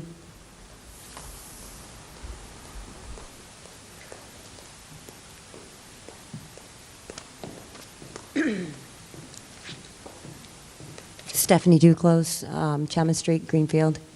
I'm actually reading a letter from a woman that could not be here tonight. Do you want her name or? Okay. After 20 years of trying to get back, I was finally able to relocate back to Greenfield in 2017. At that time, our town was voting on whether or not we should become a sanctuary city, and ultimately was shot down. At that time, I didn't understand any of the pros and cons to form an opinion.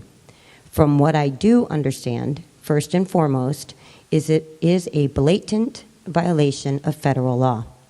More importantly, I also understand that President Trump has threatened to cut federal funding and grants to communities that choose to label themselves as safe cities. With the town's budget as tight as it already is, I don't see how or why its residents should shoulder the brunt of even more increased taxes, more funding for our police department, as crime will increase. With increased crime comes even more time and money wasted in our courts and correctional facilities. Let's not kid ourselves. The money allocated to grants given to towns like ours has been dwindling for decades. Why don't we concentrate on building better schools, a better homeless shelter, invest money into more affordable housing? Let's take care of our own for a change. Do we really need to open our doors for federal agents to mandate that our town is following federal law, wasting resources and taxpayers' money? Personally, as a wife of a deceased veteran, I am not willing to lose federal grants. I rely heavily on programs like fuel assistance, for without it in 2017, I would have frozen to death just after relocating back and being unemployed, and 3 nor'easters that year. With all this hype over becoming a sanctuary city, we should practice what we preach. I know of 2 incidents where friends and colleagues were either physically attacked or cursed at, in addition to having profanity written across their ballot sheet and ripped up in front of their face, just for asking for a signature. Thank you. Ryan Whitney, followed by Jose Martinez.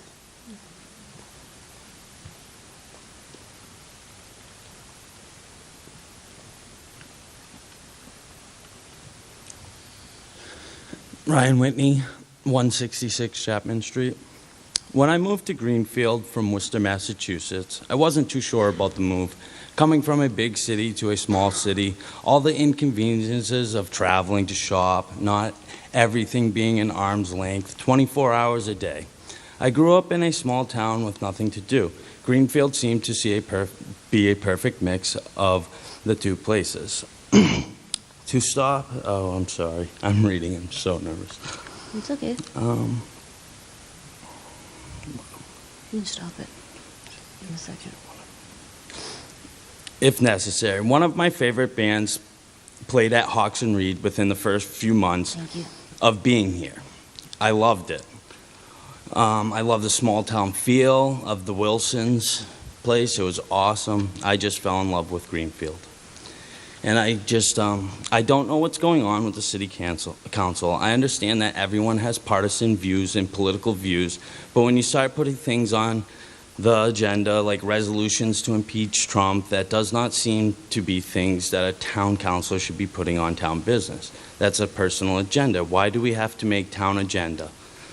It just doesn't make sense either way if you were for him or against him. The plastic bag thing, we already did it. Why are we wasting time to do it over just to push progressive agendas? That seems to be more of a council agenda than the constituents. There are 2 of just many complaints, but I only have 3 minutes. But the one that really bothers me is people put in a petition to overturn or put on the ballot of the Safe City question. And now all of a sudden there's a need to change the citizen referendum wording. It just doesn't seem right. It's been there and part of the charter for how long? And it seemed to work up until now.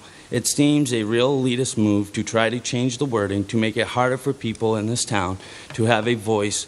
With that said, I would just like to say, do you guys really think you're representing all of our constituents? And are you really doing town business? Thank you. Jose Martinez, followed by Mark O'Dado.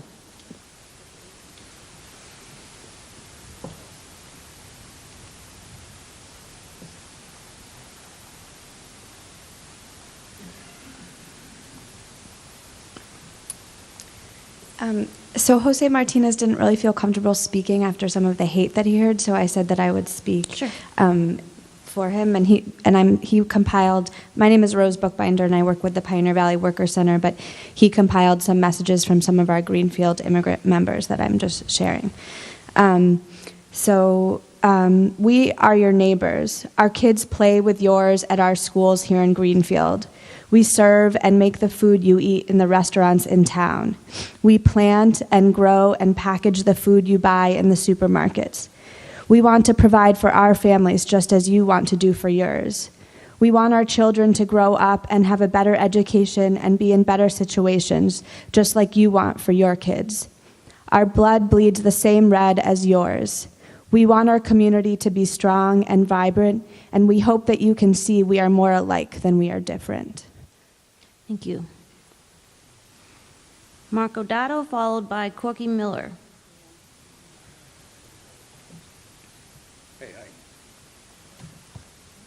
Marco Dotto, Prospect Street. I'll make this fast. I'm here about zoning. Open the doors wide to referenda. Mark, Here's could you why. put the microphone closer? Okay. Yep. Open the doors wide to referenda, and here's why. First Amendment does four things. It prohibits government from establishing a religion. You guys are doing great in that regard. It prohibits government from abridging free speech. It passed a hate speech bill, which abridges free speech. But who cares about those Nazi internet trolls? But then the homeless peaceably assembled, that's the second thing our First Amendment does. It allows you to peaceably assemble. Peaceably assembled on our town common. And this evil, evil town politics squashed them. The fourth thing the First Amendment does is it gives each citizen the right to petition their government for the redress of grievances. And you could have nipped this thing in the bud if you put the French King on the ballot. And instead, there's a lot of hardball being played with the plaintiff saying that you were going to pay the town's legal fees. So you're trying to squash somebody trying to petition the government for the redress of grievances. Second point is you are popularly elected, but you're not popular, okay? I love the mayor, but he got in office by 200 votes. City council president got 43% of the vote. Trump got 46, okay? The city council president got less than half of the votes in an election where less than half of the electorate showed up. 9 of you are precinct councilors. 300 votes, you make decisions for 18,000 people. It's not xenophobic to want to live in our town. There's all types in our town. I want to live in our town, and I'm getting more and more of a sense I'm living in your town. Your town stinks.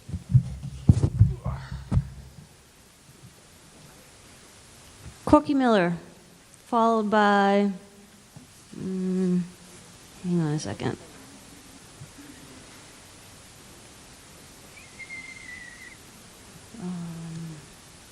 Harris Freeman.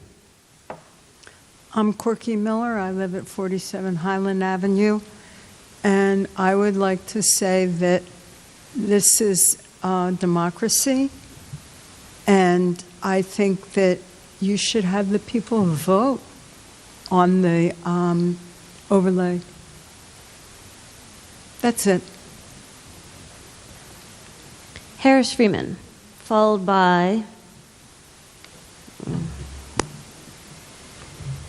Javier Luego. Harris Freeman, Northampton. I'm a professor at Western New England University School of Law, and I presented a letter to Rudy Renaud about this issue of the Safe City Ordinance, and I want to explain legally why the passage of the Safe City Ordinance in no way harms veterans or law enforcement in this town, and rescinding it would in no way help veterans or law enforcement in this town. It's very clear that passing a Safe City Ordinance does not allow the federal government to withdraw or withhold any funding from any municipality in the United States. That has been decided. What happened when the Trump administration came to power is they added a new way to get a grant for community police enforcement. They said that if a community decides that they want to participate in the federal government's immigration enforcement, they could get added points on an application for a grant. Some cities have done it. Overwhelmingly, most cities have not, and you only have a 14% chance of getting the grant anyway. But to get the grant, what you have to do is you have to actively participate in the enforcement of federal immigration law. You can't just not pass an ordinance and do nothing and think you're going to somehow improve your chances of getting federal money. That's not true. There has been great misinformation spread about a recent decision in the Ninth Circuit Court, And people have tried to say that this decision says that if we take the ordinance away, we can get money for veterans and have them apply on the police force. That is a lie. It is just not true.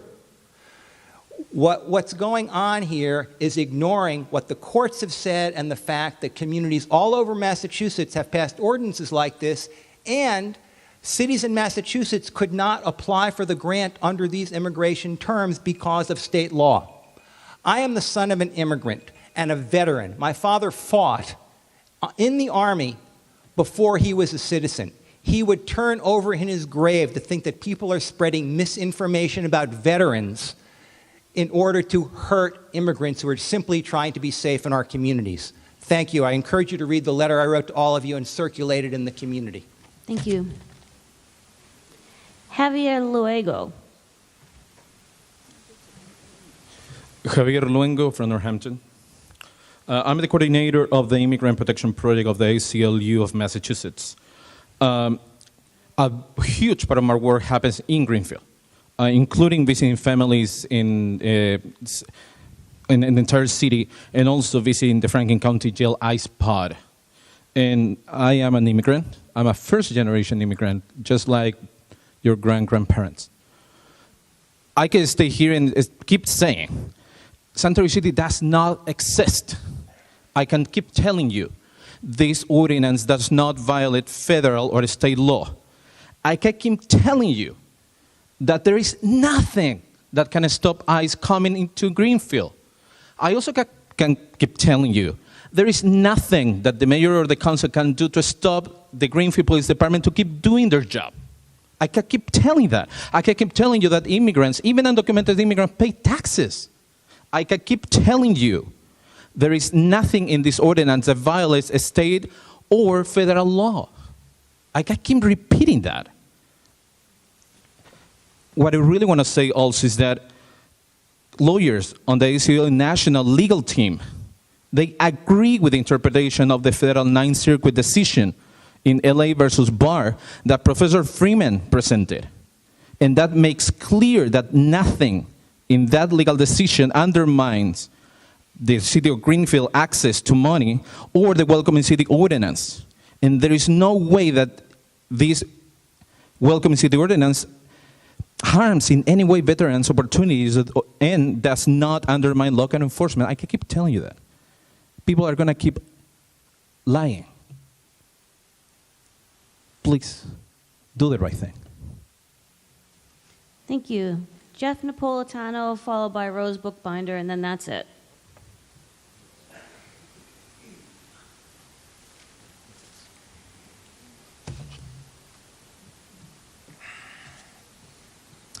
Hi, my name is Jeff Napolitano. I'm with the Resistance Center for Peace and Justice, and I'm here to talk about the Safe City Ordinance.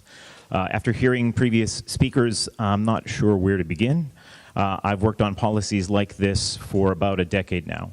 I've been to the last meeting as well as all the meetings regarding the previously proposed ordinance here 2 years ago. What's striking about this continues to be the misinformation folks are, how misinformed folks are about what it actually does. It does nothing that dozens of other cities in Massachusetts as well as some entire states have done months, years, and even decades ago. It has been reviewed by many city solicitors, including the East Hampton city solicitor, who recently penned a 32-page opinion which stated that in light of the federal political climate, the city may face liability if they did not pass their ordinance, which they did. Additionally, this has been reviewed by the Massachusetts Attorney General's office when Conway passed it last year. As Professor Freeman pointed out, there is no legal basis for the loss of federal funds. It demeans us to even repeat this lie.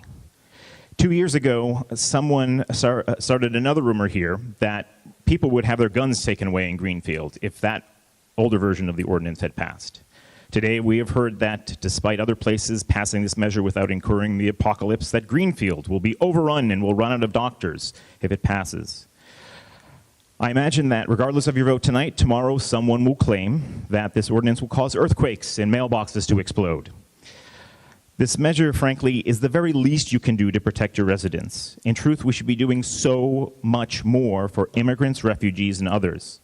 But this is about whether, in a chaotic and dangerous political climate, you all have the integrity to make sound policy or whether you will base your decision on misinformation.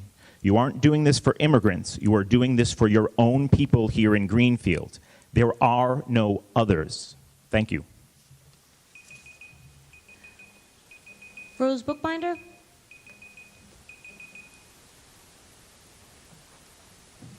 You don't look like Rose. Hi, no, I am actually taking Rose's place. My name is Hector Figarella. I am a resident of Greenfield. I live 5 Bradford Drive. I work as an emergency medical technician here in town. I've been doing that for at least 2 years. And I'm here to urge you to support the Safe City Ordinance. There are many reasons why it is the moral thing to do, first of all, but also it's a safe thing to do. I think about doing my job and thinking of a family who perhaps might need medical assistance, emergency medical assistance, and might not call for an ambulance because they're afraid of what might happen. That's one scenario among countless scenarios. Also about kids coming home and not finding their parents because they have been detained by ICE, which I call a modern-day Gestapo unit, okay? Separating families. So please do the right thing. Thank you so much. Thank you. And that is going to close the public comment. And I just want to recognize that I know that some of these issues get heated and people get passionate, but we're all still neighbors. And I think we can all say it's okay for you to say things about us. I know I'm arrogant and ignorant, and I didn't get much of the vote, and somehow I'm up here. I don't know. And Councilor Alice, there's problems with your signs, and we're all just it's a bunch of terrible things that we've done. But you can say that to us because we're elected officials. It's our job to take it. But I want you to be nice to each other. You can be as mean to me as you want to. I'm used to it.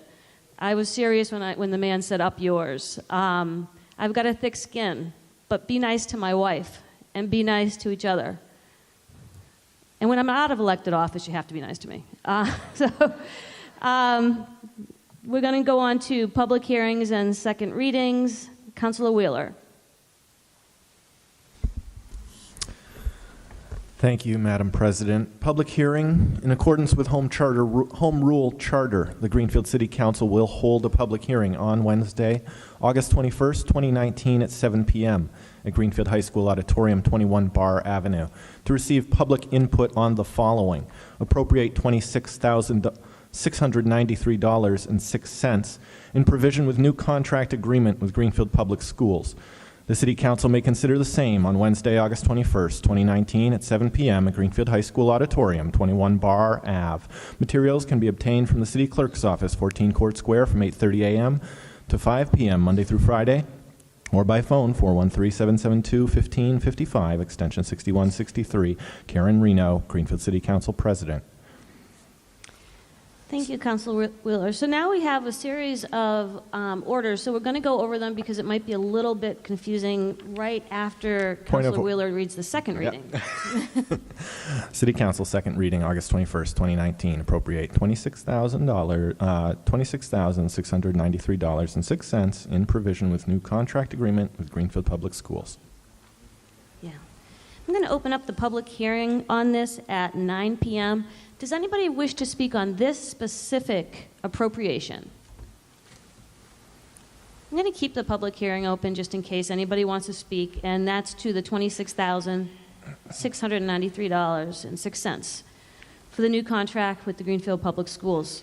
And now moving on to the motions, orders, and resolutions, we have 4 questions in the very beginning that really have to do with the same thing. So it's the order that we have to do this in, so just bear with us. Each thing has its own special motion and has to be considered. And the first one is a motion for reconsideration of the Safe City Ordinance vote. That's page 4, Councilor Gilmore. The City Council move that it be ordered pursuant to City Council Rules of Procedure Rule 6.2. I hereby submit a motion to reconsider the following motion taken at the City Council meeting on July 17, 2019. That the City Council reconsiders the following motion approved by roll call 10 yes, 3 no, but by the City Council on July 17, 2019. Order number FY 20-016, that it be ordered that the Greenfield City Council amends the Code of the City of Greenfield by adding Chapter 353, establish the City of Greenfield as a Safe City Ordinance as attached hereto, and further amends the table of contents and index of contents of the code, and further that non-substantive changes to the numbering of the ordinance be permitted in order that it be in compliance with the numbering format of the Code of the City of Greenfield. Is there a second? Okay, a motion's been made and seconded. This is a motion to reconsider the vote that we took at last month's meeting. This is not a motion that would rescind the vote that we took. It's a motion to reconsider the vote we took, which would give us an opportunity to talk about the vote that we took again. And usually, out of courtesy, we take motions to reconsider and we vote for them because people have that right to have their motion reconsidered. Yes, Councilor Mass. Madam President Reno, am I not correct that under our charter, even if we vote no on this, we are required by charter to take it up for reconsideration under the citizens' petition? We would still take it up for consideration. Is there any other discussion on just this vote for reconsideration that was filed by Councilor Sun? Seeing none, all in favor? Aye. Opposed? Could you raise your hand? I don't know who said no. Okay. Abstain? Okay, motion carries. Councilor Gilmore.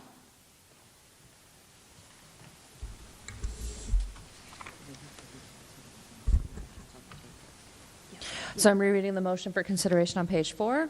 Yep, just read the motion again, because now we're reconsidering the motion that we voted on at the last meeting. We're going to talk about it again and have Councilor Sun explain why he wanted to reconsider it. Move that it be ordered, excuse me, the City Council move that it be ordered pursuant to the City Council Rules of Procedure, Rule 6.2, I hereby submit a motion to reconsider the following motion taken at the City Council meeting on July 17, 2019, that the City Council reconsiders the following motion approved by roll call 10 yes, 3 no by the City Council on July 17, 2019. Order number FY 20-016, that it be ordered that the Greenfield City Council amends the Code of the City of Greenfield by adding Chapter 353, establish the City of Greenfield as a Safe City Ordinance as attached hereto, and further amends the table of contents and index of contents of the code, and further that non-substantive changes to the numbering of the ordinance be permitted in order that it be in compliance with the numbering format of the City of the Code of Greenfield. Second? Second. Motion's been made and seconded. Councilor Sun, would you like to go first? Because you made the motion for reconsideration. First of all, I know a lot of people are upset with me because I did this. I did this not to hurt anybody. The reason why I put the reconsideration is because I feel that everybody in the town should have the say, no matter what it is. No, whether it's this or the overlay and or anything, because sometimes I might not agree with everything that goes on, but I felt that maybe the whole town should have everybody, 18,000 people in town should have the right to say yes or no on whether it's the library or this or the overlay district or whatever. And I have nothing against anybody. And the people the reason I voted yes the last time was because I thought it was right thing to do, and I still think so. But I have a lot of friends that have come into the United States from Moldova, and they went and got their citizenship, and they wondered why that 13 people made the decision that this be a safe city when the people that are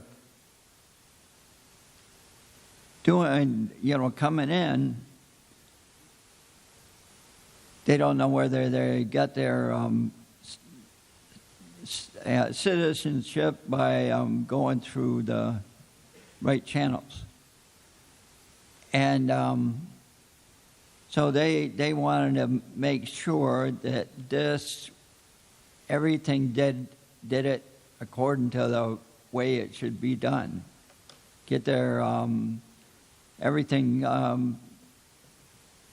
how it goes to be a legal citizen of the United States. And that's why I put this reconsideration in. And granted, I might get the wrong information on what happened in California, but this is the reason why is because what some of the people from Moldova and different parts of Russia and other places went. And as far as a veteran being, there was people that came back when I was in Thailand and the Philippines. They got married over in the Philippines, but their wives or husbands went through and got their citizenship by going through the proper channels. Now, like I said, I have nothing against anybody. It's just that I feel everybody should do it the right way, and these other people feel it too. Thank you, Councilor Sun. Is there any other discussion? Councilor Mass? Thank you, President Reno. The thing that has convinced me most that this is not the right direction for this town to go was Professor Freeman's comment in subcommittee when trying to describe how this works in conjunction with federal law, that this is really a don't ask, don't tell policy. We're prohibiting police officers from asking and town officials from asking questions. Every time, that was a horrific period in American history, the don't ask, don't tell period in the military. I served in that period. Every period we've had where we have prohibited people's ability to speak freely and communicate freely has been considered a terrible period in our history, whether that be the Alien and Sedition Acts, whether that be the gag rule about slavery. Every opportunity that we have stopped people from communicating freely, it's been bad. And while I couldn't think before we discussed this last time about what the real implications were of it, I had a Greenfield police officer reach out to me after this passed, and he said to me, well, defendants who are people who I come into contact with who are foreign nationals, they have a right to be represented by their consulate. They have a right to be represented by the state that the foreign country that they come from. And how am I going to afford them that right if I can't talk to them about their immigration status? I actually think this is a good reason why the mayor's executive order is inappropriate. This is important for American citizens too, because we want U.S. citizens to be able to be represented by our State Department when they're arrested, whether it be in Italy or some other country. This is a real issue. There was a lot of politics nationally about the Molly Tibbetts case, and I loathe the description of crime going up because of people of foreign nationalities. But when someone who is a foreign national is arrested, they have rights, and those rights include communicating with their country of origin. And we can't do that if we can't communicate with our federal authorities. The Greenfield Police doesn't call the It doesn't call up whatever country people are from. They contact the federal authorities, and through the State Department, they contact those other countries. Foreign nationals have rights in this country, and this ordinance prevents that, as does the mayor's executive ordinance. I think we really need to think clearly before we say we can't let police officers or town officials ask questions. Asking questions is how we get information and how we learn how to treat people appropriately. I'm fully for anything that prevents us from discriminating against people or treating them differently because of their national origin, but they do have some rights, and we can't afford them to them if we don't know who they are. Councilor Gilmore, and just so councilors know, we are following the 5-minute rule and the rules of procedure tonight. Thank you. I'm not going to need 5 minutes. So I was chairing the committee that Professor Freeman attended when he talked to us about Don't Ask, Don't Tell. I also served in the military under Don't Ask, Don't Tell on active duty as a supervisor who actually supervised a lesbian couple who didn't have to tell me. Eventually, when you're close to your troops, you figure out these things. The Don't Ask, Don't Tell policy was horrible, and it was unfortunate. I also think that it's unfortunate that Professor Freeman used that as an example, and I think that he regretted it the minute it escaped his mouth, because this wasn't a comparison to that policy in the military, which forced LGBTQ service members to stay in the closet while they served their country. He was saying, or my interpretation of what he was saying is, ask me no questions, I'll tell you no lies. If we don't know somebody's immigration status, then we can't share that information because we don't have it. If ICE comes with a warrant signed by a judge, we will honor that because that's the law. And of course, that's what we're going to do. These detainers are not the same thing as warrants. Another issue that I think has been bandied about is when we start talking about asking people about their immigration status, just like asking people about their sexual preference in the military, it doesn't prevent people from volunteering that information. So if I go as a disabled veteran who collects disability every single month and gets my health care down on Munson Street, if I go and I try to apply for something, there is nothing that says I am not allowed to claim my citizenship status. If I wanted to go out and get a firearm, I could go out and fill out the application, and if I choose to fill out that I am a U.S. citizen, I can fill out that application. There's nothing here that says that I can't claim that. Also, I wish Chief Hague was here, but I remember in the past he has said that he is in favor of the Safe City Ordinance because it releases him and the police department from liability. If anybody is ever pulled over and asked about their citizenship status based on the appearance of race, that's discrimination, and we can get sued for that. Towns have been sued for that. This prevents us from all of those things. So I think that instead of making decisions from places of fear based on lies, we need to do the right thing. We have plenty of other towns in Massachusetts who have already passed this. Their veterans still get benefits. Down in Northampton, that's where our big veterans hospital is. The veterans in Northampton are fine. The veterans in Amherst are fine. The veterans in Greenfield are going to be fine. I know that I'm not going to vote against my own interests, and I know that I'm going to be okay under this. Thank you. Councilor Burson. Thank you. When my brother counselor here filed this motion for reconsideration, and based on the particular case that was cited in the Ninth Circuit, what I did was read it.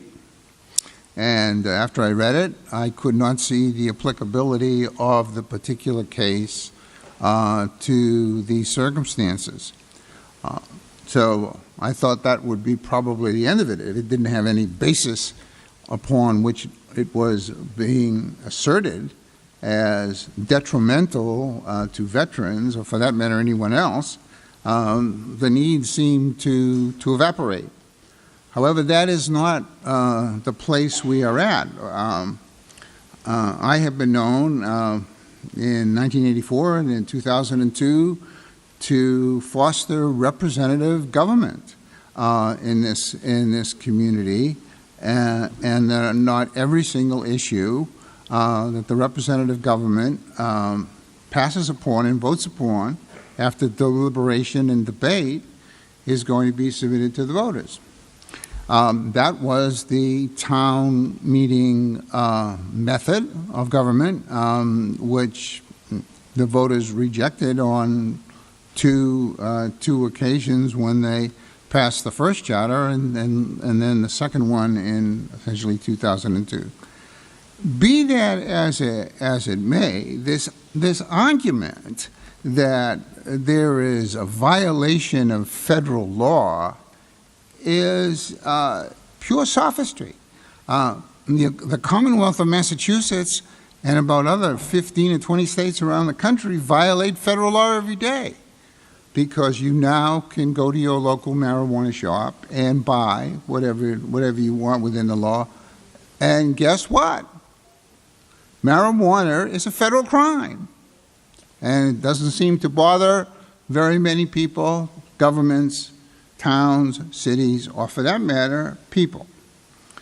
So we are now at a place where we're voting again on something that we voted once before, and we are put in the position of having to go through this process, which is several years old, and it's all going to be, I suppose, sent to the public on a referendum ballot.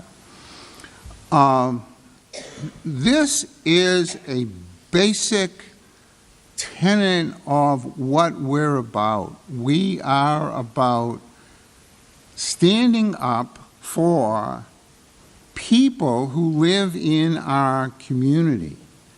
And these people who live in our community, who are undocumented immigrants, all 11 million of them, need this protection in order for them to live a life at least without fear, never mind a life without stress. This is so important for our democracy and for us as a people to stand up and say, this is something that we believe in. And we have plenty of good company in that regard. So I'm going to vote again to support this. That's probably not news to too many people. But I see no reason at all why we have been put through this, except that the charter provides this. If this is the case, and this is what you're going to do in connection with everything that has controversy about it, then Mr. Norman has a point. If you're going to submit the library to the vote, if you're going to submit Safe City to the vote, you might as well submit the zoning to a vote, because there's really no difference between the methodology of review, vote, passage, and enactment. So having said that, I would just say that let us all come together and understand that we have a government now that is borderline fascist. And until that is understood, we should stand up here now and make a statement about what that means. Thank you, Councilor Burson. Councilor Dolan? I thought I saw your hand raised, but I can't remember. Still collecting my thoughts here, so I hope folks will bear with me. Does somebody, do you want to? Yeah, I do. Do you want to pass, or do you want to go? No, I'll go ahead. Okay. I'm going to zoom out a little bit because there's been a theme that keeps coming up in this meeting, and it's come up since the beginning, and that is, who is the our in our town? Who does the town belong to? Who are our constituents? Who belongs here and who doesn't? And I have a very clear answer to this. I am here to represent the residents of Greenfield, and that is not equal to the citizens of Greenfield. Greenfield does not have a citizenship requirement. My responsibility is to all of the residents of Greenfield. I care about their well-being. These people are my neighbors. And that includes immigrants, documented and undocumented. It also includes veterans. And it also includes people who don't have a permanent address. So those are my responsibilities. My responsibilities are to watch out for all of these people's well-being as they're in the city of Greenfield. It's not my responsibility to enforce ICE detainers. That's a federal issue for the federal government. It is not my jurisdiction. I want to move on to say that it's become clear to me, or clearer to me tonight, that Greenfield is actually not a safe city for immigrants. And some of that danger comes from ICE, and some of that comes from the threat of deportation. But a lot of it comes from misinformation that's being spread. I have heard some truly disturbing linkages made, please no clapping, between immigrants and crime, immigrants and disease, immigrants and gangs, that makes me think I'm living back in the 1850s. So I just want to give some facts in contrast to the fear. First of all, immigrants pay taxes. Immigrants pay sales taxes, they pay property taxes, even if through their rent, and they pay payroll taxes in most cases. Second, and the next two come from the Cato Institute, which is hardly a leftist organization, immigrants commit crimes at a lower rate than native-born American citizens. And I quote, immigrants are less crime-prone than natives or have no effect on crime rates. The research is fairly one-sided. Second, or perhaps this is third, immigrants consume social services at a lower rate than native-born Americans, despite the fact that they also pay taxes. That is true for everything but Medicaid, and it's only slightly higher for Medicaid. And lastly, for those who are concerned about downtown, first-generation immigrants have the highest level of entrepreneurship of any group in North America. We talked about this at our last Economic Development Committee meeting.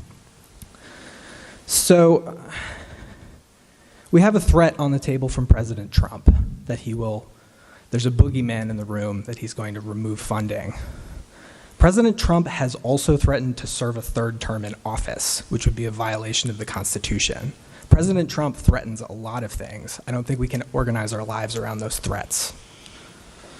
I've also heard that this is don't ask, don't tell. I just want to point out that we also have laws in this country that prohibit certain questions from being asked in a job interview, like, oh, are you married? Do you have children? And we prohibit that because it's discriminatory. We do prohibit speech frequently when it is going to lead to discrimination. So I would like to encourage us all to make Greenfield a safer city. Immigrants are my neighbors, they're your neighbors. I encourage everyone to get to know those neighbors, and also, as President Reno said, to be nice to them. Councilor Stemple? Thank you, President Renaud. I wanted to I think my thoughts are put together. So I want to talk about what being a safe city means as a symbol. And I am going to read my thoughts just so that I don't miss anything. I guess tonight I heard two themes. I heard themes of fear and I heard themes of possibility, and those I guess all of you who watch at home, because you know that the city council is the most interesting thing in everyone's lives, knows that I tend to skew towards possibility. But first I'm going to talk about fear. Outbursts of hate, like what happened tonight, make me feel unsafe. Violence perpetuated by Native U.S. citizens that we read in the news makes me feel unsafe.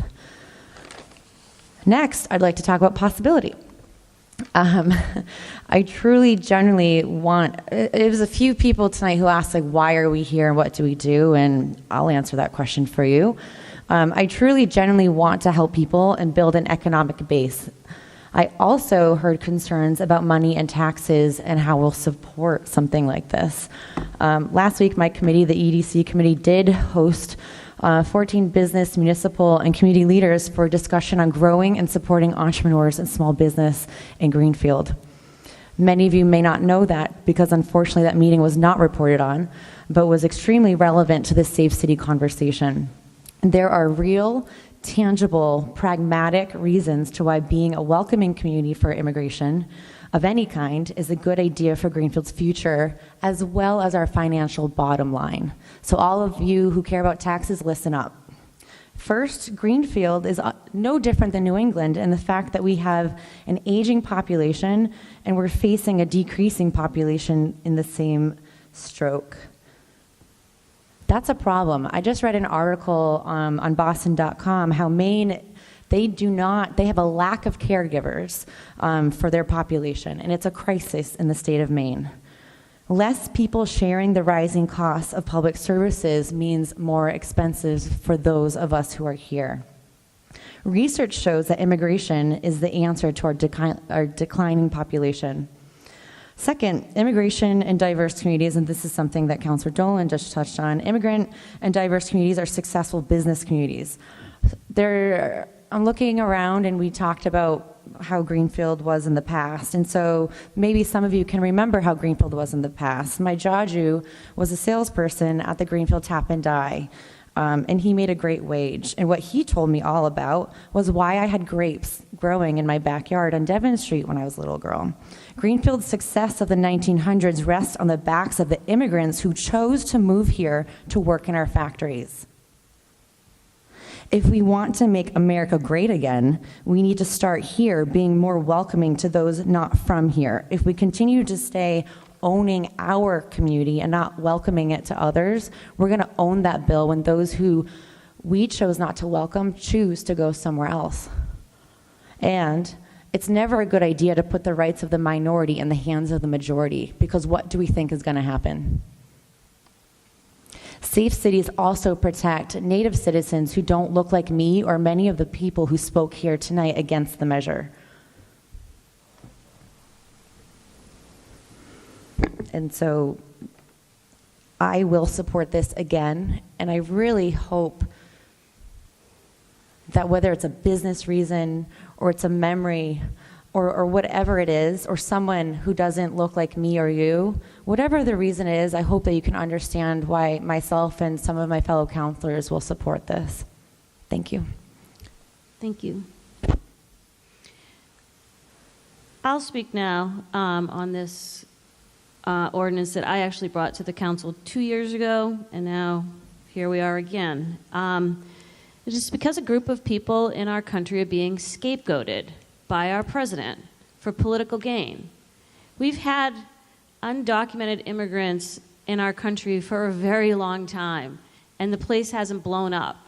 They're the people who work in our hospitals, in our factories, in a lot of professional jobs, because getting documentation is really hard. Sometimes you're brought here as a kid, and the reason you come here isn't because you loved where you lived. It's obviously because you're living in a place that's untenable to live. You're living in a place where you get killed. You're living in a place where you have to seek asylum, because if you're a GLBT person, that is punishable by law, and in some countries, death. And people have to come here because there's nowhere else to go.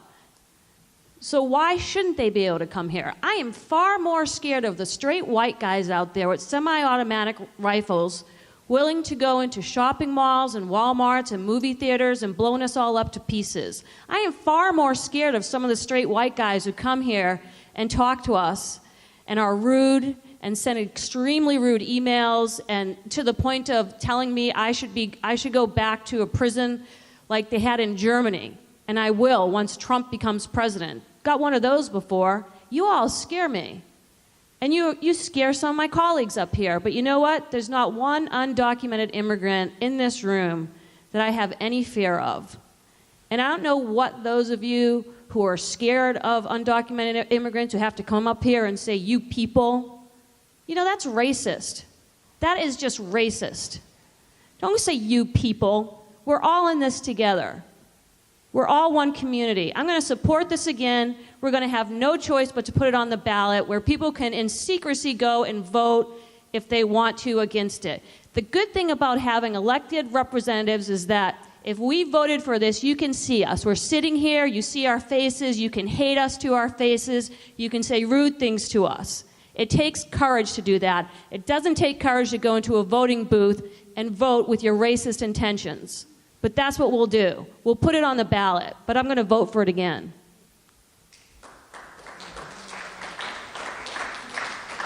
Anybody who hasn't spoken? Council Mass. Thank you, President Reno. I stand here too as someone who is facing the camera, voting in a different way. I don't think the reasons why I'm voting against this ordinance are because I'm a racist. And we passed a resolution of respect, and that, I believe, includes heterosexual white males who have license to carry like myself. Councilor Gilmore. I think that when we're talking about respecting people, I think calling people out for trying to rabble-rouse, especially when we've got lies circulating through the community intentionally, if we don't get to call people out for the truthful things that they're doing, that's not disrespect, that's just telling the truth. Anybody who hasn't spoken? Okay, we'll do a roll call vote. Councilor Sun? Oh, yeah, go. Can we clarify the yes and no? Yep. What we're voting for? Yep. Thank you. Councilor Sun. If anybody in this town thinks I hate anybody, they're wrong. And I care for everybody here. And just because sometimes I change my mind, that doesn't mean, or reconsider something, it doesn't mean I hate somebody. I was told, and it says in a book that I read, to love one another as you loved yourself. You're not supposed to hate anybody. And I believe this book, the oldest book that's been tried to be destroyed by all different people. And it's just, if anybody thinks I hate anybody, they're wrong. And I care for whatever mind or whatever goes on. And like I said, I don't hate a person. I might disagree with people, but that does, everybody can disagree no matter what. And the reason I brought this up, there's 13 of us here, but there's 18,000 people out. There's 3,000 people that vote in an election. And whether I get reelected or not, I'm still going to come to every meeting. And I care for each one that's here. And Rudy knows it. And everybody else does too. And I just wanted it put out there that I care, no matter what color they are, who they are. I care for everybody. Thank you for saying that, Councilor Sun. I know that, I do know that about you, and I think the hate is brought on by fear. I think people are scared of what they don't know or understand. I don't think anybody in this audience, I don't think anybody on this council actually hates. Maybe dislikes, or maybe is scared. But thank you for saying that, and I concur.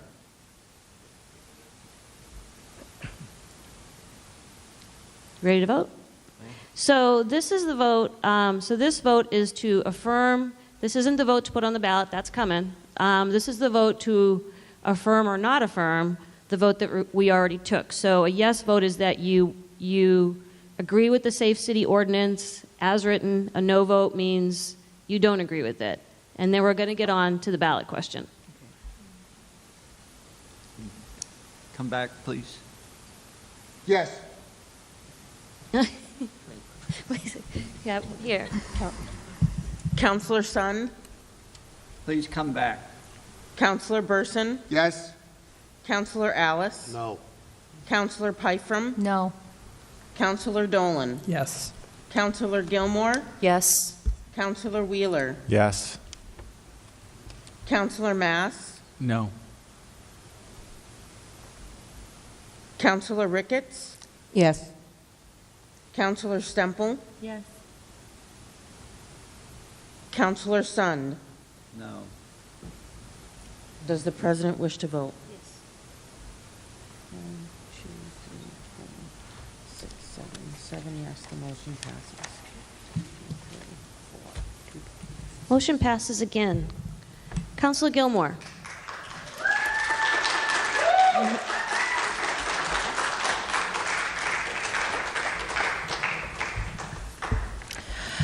The City Council moved that it be ordered to approve citizens' referendum petition regarding Council Order 20-016 under Section 7-8A of Greenfield City Charter.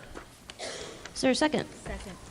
Okay, motion's been made and seconded, and this is to approve the petition. I think, I will say that the petition was gone about the correct way. The petitioners went out and got the signatures. They knocked on doors. They stood in front of supermarkets. That's the process. That's what we allow to happen. So I see no problem with the petition, with the referendum petition. They got far and above the amount of signatures that they needed. Councilor Stemple? I do just want to make a point. I looked at the signatures, and I know, and I've heard from residents that did not know what they were signing. So whether or not I can't speak to the gathering process and what was said or what has not said, I myself has signed a petition when I was in college. It was in that era where supermarkets were going to get beer and wine, and I thought I was signing that, but what they did was they flipped the page and had me sign an anti-LGBTQ petition instead. It took me 5 to 6 months to get my name off that petition. And so ever since then, it's very important for me to just speak to the community and make sure you read what you're signing. And so I can't speak to the practices that were used. Yes, they have the signatures, but I do want to make it known that I've spoken to several residents who thought they were signing something very different.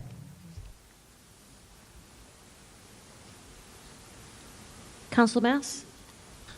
So during the library vote, this motion came forward, and I abstained on that vote. I'm going to abstain again. I don't think the council has the power to approve or disapprove. We had of the petition being filed. I think Mr. Odato spoke very eloquently about the power of people to petition their government for redress of grievances. I don't see anything in the charter that allows the council to approve the referendum petition. It's filed with the clerk. That's the process. I don't see any action for us. So for that, I understand this is the process that has been, leadership has been given working with town attorney in the clerk's office, but I don't see that authority, so I'll abstain. Any other? Councilor Vice President Ricketts? Yeah, I'll have to concur with what Councilor Stemple said. I heard from many people who thought that they were just signing this just so it could go on the ballot. And then later they found out these people were actually against the Safe City. And so I did a lot of apologizing basically for the folks that were out there, because it's all of our community. So I wanted to step up and say, I'm sorry you didn't understand fully. I planned on almost flipping my vote before I came in here tonight until the public spoke. The public speaking tonight made me stick with my yes vote initially. The part that scares me the most about this going on the ballot is whenever we put things on the ballot, we always have forums, so we get to hear from both sides or numerous sides, and there's so much education out there. I'm so scared of the amount of hatred that's going to come out at the ballot because of this. And if people get signs and they're really going to invest fully into their ballot question, which I'm not sure if they've thought about before they've done this, but I can see it's going to be a very tense election season over it, and so I'm really sorry for that. So the only thing I can hope and pray is that people take the time to educate themselves, because yes, there was a lot of mistruths that I've read out on social media, and the things people thought that were going to happen were mind-blowing, and it is really sad. And when the question of crime comes up first and foremost, before anything else, saddens me as someone who has lived here for many years, and I see the police log, and I see things that occur around here, and it's not immigrants. And so I wish that people would be a little careful about what they are speaking about when they think that they are doing the right thing. Because if you're doing the right thing, you would speak in truth and say exactly what you're doing. You wouldn't have been playing games with something that's important. And as far as people wondering, like, what are we doing up here? And who do we think we are? And who do we speak for? We just went through a whole period of time where people could take out their papers to run, so you too could be sitting here. So it's not like it has to be us. You have an opportunity to be here as well.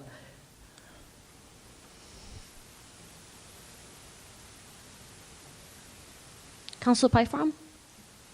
Thank you. So this petition that we have in front of us with the required amount that is asked for a citizen to pull a petition, and then I heard we have beyond. I don't know if Clerk Scott has the total numbers that were passed in that were not certified, but apparently there are lots. And part of town government is to do your job and honor what the citizens are asking. They're asking for your vote to do your job to submit this to a ballot. They want, these people that sign this petition want it as a whole. They don't want us to be voting for them. They want it town-wide, and it should be town-wide. We're not federal government, we're municipality. Municipality, we should be focusing on the, the small things of Greenfield, greening Greenfield, growing Greenfield, businesses. But to hold back on a petition, that citizens went around days, put up with harassment from their neighbors, which shouldn't have been done. I think we all saw something with some nonsense written on it, which that is embarrassing. Being a citizen or a neighbor of somebody that would actually pull something like that is actually embarrassing and disgusting.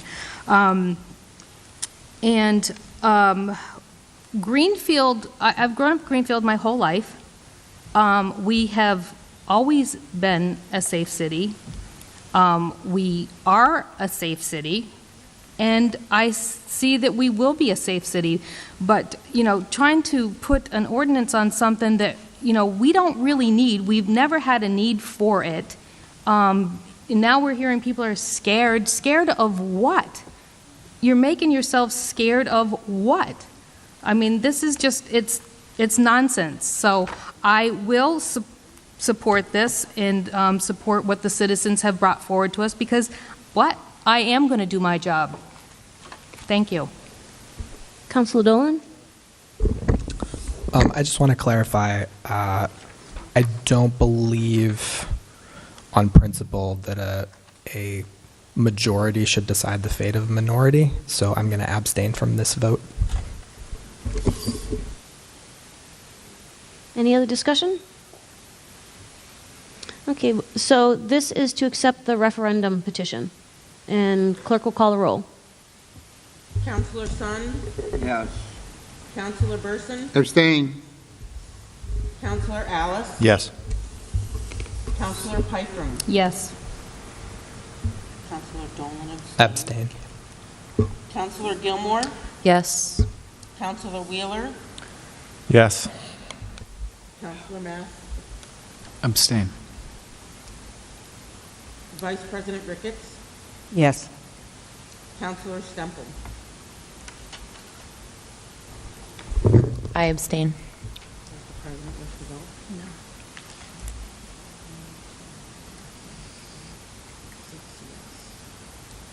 No. Motion carries. Councilor Gilmore. So we have two more steps, according to our process, which is from our town attorney, which is then to vote on rescinding the Safe City Ordinance vote from July 17th, and then to vote to put it on the ballot. So we still have two more steps. Seems like we're voting on the same thing again.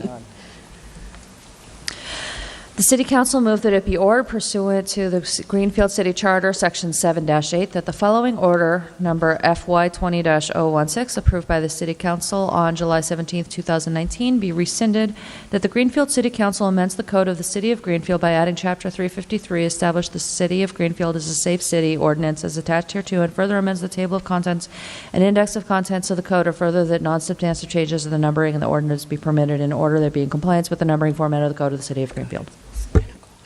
Motion's been made and seconded. We can't put it on the ballot if we don't approve this, and that's to rescind our vote. And so it doesn't seem as though there needs to be a lot of discussion because we have discussed this already. Yeah, a yes it means we take the vote away. A no means, a yes means we rescind the vote that we took. So the reason this process seems so long tonight is because in the beginning we had a vote for reconsideration. Usually this would have just been like it was with the library, 3 votes, and that's why it's seeming so long. That's why we keep voting on the same thing. But hey, I'm still talking. So we just need to vote yes to rescind and then to put it on the ballot. If we don't rescind it, then then we're, Point of order. Yes, Councilor Mass. Madam President, I believe a vote to rescind would be a vote to withdraw to reject the ordinance.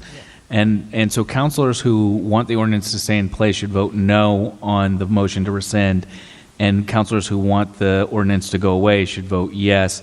And if it's not rescinded, then we take up the question, then it automatically goes on the ballot and we vote on the wording of the question. I believe that's the process.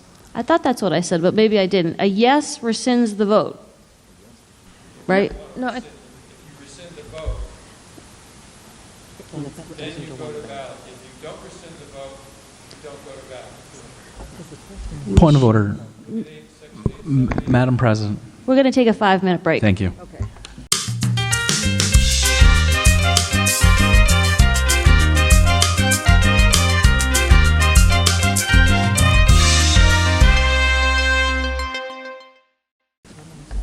It's 10:07. We're resuming. So let me clarify. If you vote to rescind, it means we don't put it on the ballot because we're rescinding the Safe Cities Ordinance. So vote yes to put it on vote no to put it on the ballot. You don't want to rescind. I don't want to rescind. I want to keep the vote. I mean, vote the way you want to vote. If you vote to rescind, it means there may not be a need for it to go on the ballot. So if you vote yes, there's no need for it to go on the ballot. If you vote no, then we move on to the next motion. But I'm not telling you how to vote. You're as clear as mud. Yeah. So if you read the motion, it's to rescind the Safe City Ordinance. Which one are you talking about? Which room? Page 8. What? Page 8. Thank you. So I'm gonna ask Councilor Gilmore to read the motion again. I'll read it more slowly this time.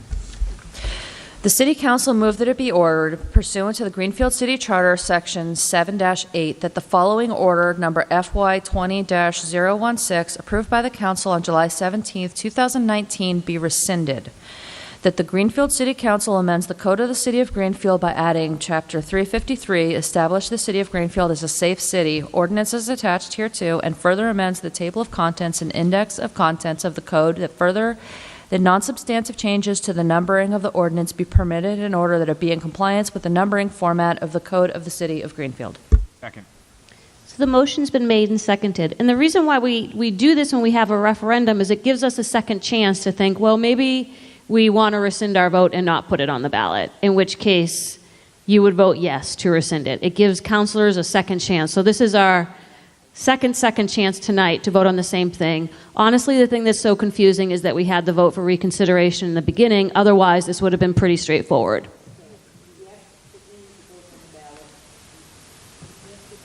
Yes means you want to rescind the vote. No means you want to keep the vote the way it goes. And if the noes have the majority, then it's going to go on the ballot. If the yes have the majority, then we don't have a safe city and we don't have a ballot question. Got it? Good. So, I know it's confusing. Are we ready for a roll call vote? Councilor Sun. Go home. You want to come back? Come back. Councilor Burson. No. Councilor Alice. Yes. Councilor Pyfrom. Yes. Councilor Dolan. No. Councilor Gilmore. No. Councilor Wheeler. No. Councilor Mass. Yes. Vice President Ricketts. No. Councilor Stemple. No. Councilor Sun.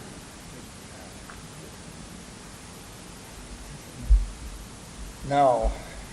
So the president was to vote. And I will vote no.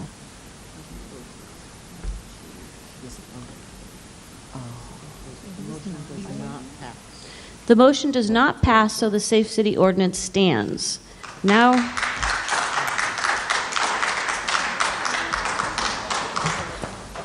Councilor Gilmore, page 11. The City Council moved that it be ordered that the Greenfield City Council directs the following questions be placed upon the official ballot at the general city election to be held on November 5th, 2019. Ballot question. Shall the following measure, which was proposed to be rescinded by Citizen Initiative Procedure, Charter Section 7-8, take effect? That the Greenfield City Council amends the Code of the City of Greenfield by adding Chapter 353, establish the City of Greenfield as a safe city ordinance as attached hereto, and further amends the table of contents and index of contents of the Code, and further that non-substantive changes to the numbering in the ordinance be permitted in order that it be in compliance with the numbering format of the Code of the City of Greenfield. Shall I read the summary? Yes. Summary. A yes vote would uphold the City Council vote and allow Safe City Ordinance to go into effect. A no vote would rescind the City Council vote and not allow the Safe City Ordinance to go into effect. Second. Is there any discussion? Councilor Mass? Madam President, am I correct that we are required by charter at this point to place a question on the ballot, and this vote is primarily about the wording of the ballot? Is that correct? Thank you. Yes. So the wording on this ballot would make a yes vote a yes vote. meaning that a yes vote would be yes for safe cities, a no vote would be no for safe cities. So it just is clarifying things. And that's really just what we're voting on right now. Any further discussion? All in favor? Aye. Opposed? Abstain? Motion carries. The question is going to the ballot. The reporter has your info now. I know you have a deadline. We did this as quickly as we could. Thank you, everybody. That's it for the Safe Cities discussion. There's some more riveting discussion to take place if you want to stay. Wiley Russell Dam, page 12. Councilor Wheeler. City Council moves that it be ordered that the Greenfield City Council take from the table order number FY19-121. The sum of $120,000 be appropriated for the repair design for the Wiley Russell Dam. To meet said appropriation, the treasurer, with the approval of the mayor, is hereby authorized to borrow said sum of $120,000 pursuant to Mass General Law, Chapter 44, or any other enabling statute. And the mayor is hereby authorized to apply for, contract for, accept, and expend any federal and/or state grants or bond premiums available for this project to be used to reduce the appropriation. And further, the mayor is authorized to take any action necessary to carry out the intent and purpose of these projects, which was tabled at the May 22nd, 2019 City Council annual budget meeting. Is there a second? Second. Okay, this is a non-debatable motion. If you vote no, it stays on the table. If you vote yes, it comes off the table. And this is the Wiley Russell Dam issue. Roll call vote. Councilor Sun? No. Councilor Burson? Pass for the moment. Councilor Alice? Yes. Councilor Pyfrom? Yes. Councilor Dolan? No. Councilor Gilmore? No. Councilor Wheeler? No. Councilor Mass? Yes. Vice President Ricketts? Yes. Councilor Stemple?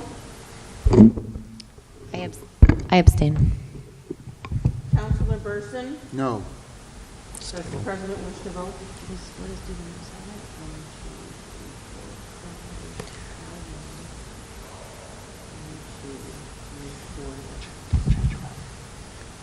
The motion stays on the table.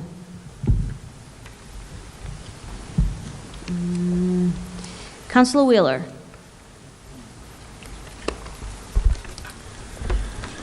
Move that it be ordered that the Greenfield City Council take from the table order number FY 20-009. The sum of $460,000 be appropriated for the replacement of the heating system in Green River schools.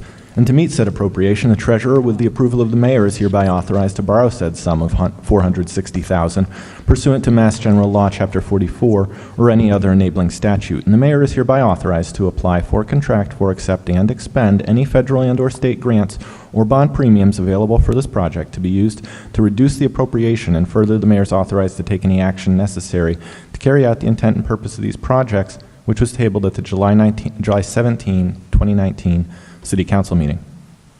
Is there a second? Second. Second. Okay, motion's been made and seconded. Again, if you want to keep this on the table, vote no. If you want to take it off the table, vote yes. It's non-debatable, and clerk will call the roll. Councilor Sun? Come back, please. Councilor Burson? I'll pass. Councilor Alice? No. Councilor Pyfrom? No. Councilor Dolan? No. Councilor Gilmore? No. Councilor Wheeler? No. Councilor Mass? No. Vice President Ricketts? No. Councilor Stemple? No.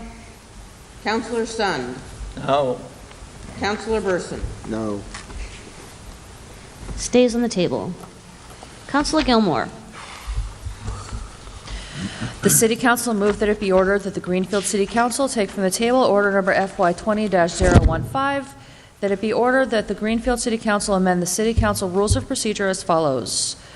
Subsection 565, Rule 11, Parliamentary Procedure, to add paragraph, at the request of the Council President, a parliamentarian may be asked to participate in City Council meetings, which was tabled at the July 17, 2019 City Council meeting.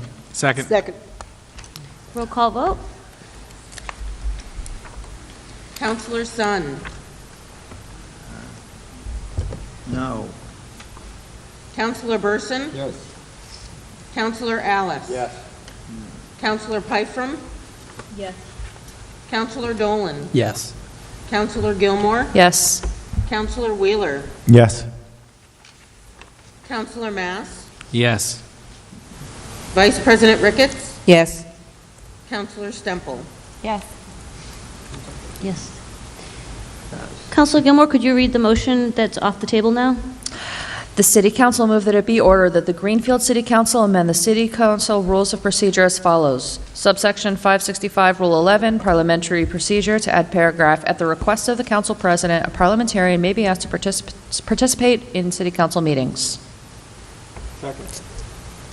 Okay, I put this forward because we've been having some really complicated issues before us, and questions that would require, and we would need the help of a parliamentarian. This can be changed by the next council. I think it's a good thing for the, for any president to have. Councilor Burson had suggested this, and I took him up on his suggestion, and I have chosen Will Roberts to be that parliamentarian. I think if anybody wanted to change who that, change the language for the next council on who that parliamentarian would be or how that would be decided, I think that's fine. I think for me, I feel comfortable working with Will Roberts. I know he knows what he's doing. I have 4 meetings left, maybe 5, maybe 6 if we have a special one. So I would request that we can have Will join us and help us out and help the flow of the meetings run more smoothly. Councilor Alice? Thank you, Madam President. I think it's a wonderful idea.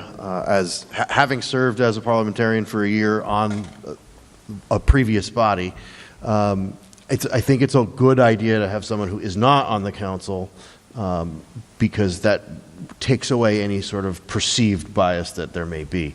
So I also can't think of someone who you could have chosen that is as well versed in Robert's rules as Mr. Roberts is. So I think your choice was a good choice, and I think that this is a good move, so I will be voting for it. Thank you. Thank you. Councilor Mass? Madam President, let me first say, over the last 2 years, you have done an extraordinary job running meetings. And I think you have handled almost every issue perfectly as far as parliamentary procedure goes. Sometimes there are difficult questions that we all have. I think the decision is right. I agree with Councilor Alice that appointing someone who is not on the body and who's focused specifically on parliamentary procedure is the right way to go. I would also agree that Will Roberts, who having been president of the council before, understands how the procedures go and has a distinct appreciation of the rights of minority members of the council, whoever they may be at that time, is a particularly inspired choice. I think he'll do an excellent job. Thank you. Thank you, Councilor Mass. Vice President Ricketts? I just want to say that I fully agree with you first, President Reno, and Councilor Alice at Mass, and I'm actually honored that he is here, and maybe these rules were named after him, so this is perfect. Hey, that is perfect. Will Roberts Rules of Procedure. There was an apostrophe. Okay, Councilor Burson. I've gone and died to heaven. Councilor Mass and Councilor Alice have agreed with something that I proposed. It can happen. It can happen. Okay, all in favor? Aye. Opposed? Abstain? Welcome, Will Roberts. We have a chair for you up here, yes. You want me to move over? Thank you very much. No, we can sit. You want to come up? We have a chair for you. That's that empty chair. It's been symbolic all night.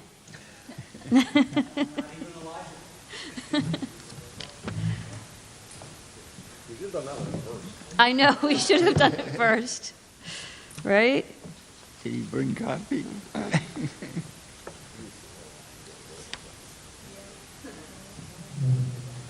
Gee whiz, that's another half dozen cookies to get Thank through. you.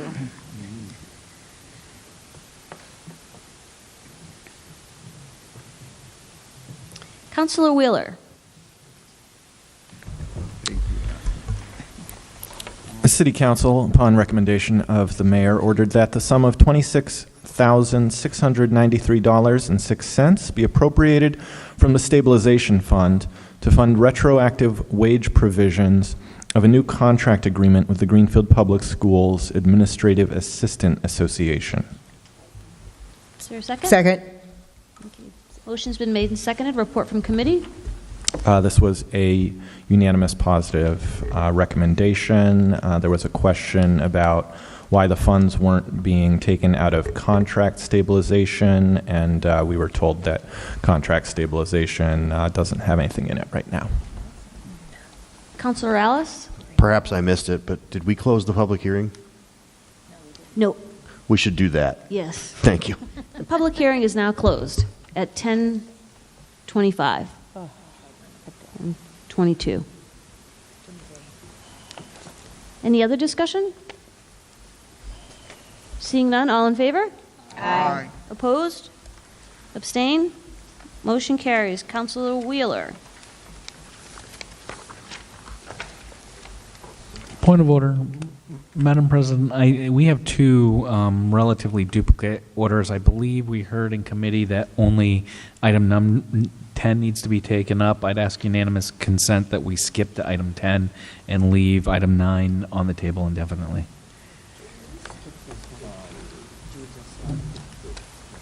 Waddington. Yeah, item 10 is the second one. Is everybody okay with that? All in favor? Aye. Okay, opposed? Abstain? All right, we're going to skip one and go to the other. City Council, upon recommendation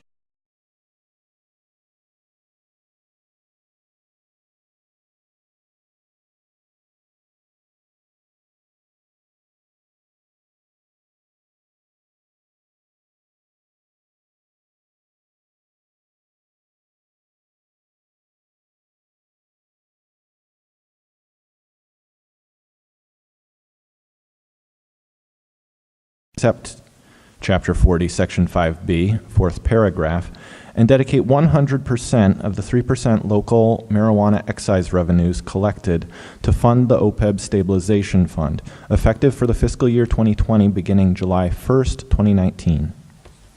Second. Motion's been made and seconded. What was the report from committee? Let me just double check so I don't misspeak. This was a positive recommendation with one abstention. Councilor Alice and then Councilor Nolan. Yeah, I was the abstention, and the reason that I was the abstention, which I may not be an abstention after hearing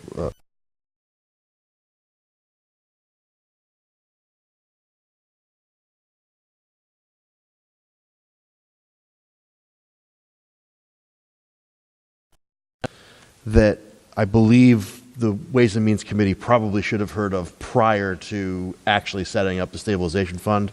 However, I'm not opposed to the stabilization fund on its merits. I would have just liked to have known the plan prior to voting on it, because I believe the plan is a very important part of what we're going to be going forward into in the next 30, 40, 50 years, because this OPEB is either our first or second largest liability, because pensions are the other, or rather, yeah.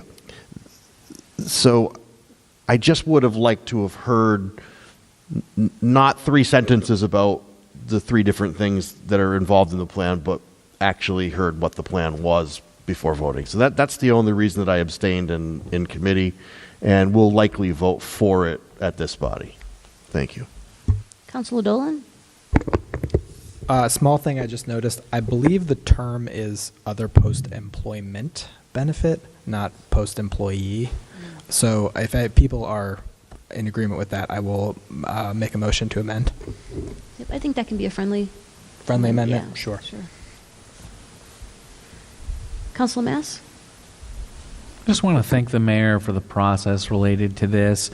The mayor reached out to the council and the public at large, but particularly the council, and asked for suggestions if the council had any thoughts about the dedication of these marijuana revenues. I know I replied, and I specifically replied suggesting that it be applied to OPEB, our OPEB liability, and he worked with the finance team to find a way to make that happen, and it was a little more complicated than we had thought it was, but they put a lot of effort in. I don't know if there were other proposals, but I do appreciate the mayor taking the time, and I think it's a good use of these funds that, at least for the foreseeable, are available for the foreseeable future, but which we don't want to probably be dependent on not knowing what the long-term availability is. Any other discussion? Councilor Burson? Just by point of information, is there any absolute numbers, even a range of what this means in terms of dollars? Councilor Wheeler, did you? We did not talk numbers. I believe the money has just started coming in, and I don't think, although Director Gilman could correct me if we would allow it, that enough months have come in. I do know that Director Gilman spoke to the number of $3 million being kind of a threshold where it would sort of get us back on track if we were to get dedicate $3 million a year. That would that's what the SEC would like to see, but that has nothing to do with your question exactly. Director, do you want to? Liz, do you want to? Councilor Burson, you can just direct your question to the director. There was no how much the taxes are. But what's the deficiency? Oh, Councilor Burson, you can just direct it to the Director Gilman. Okay. What's the deficiency?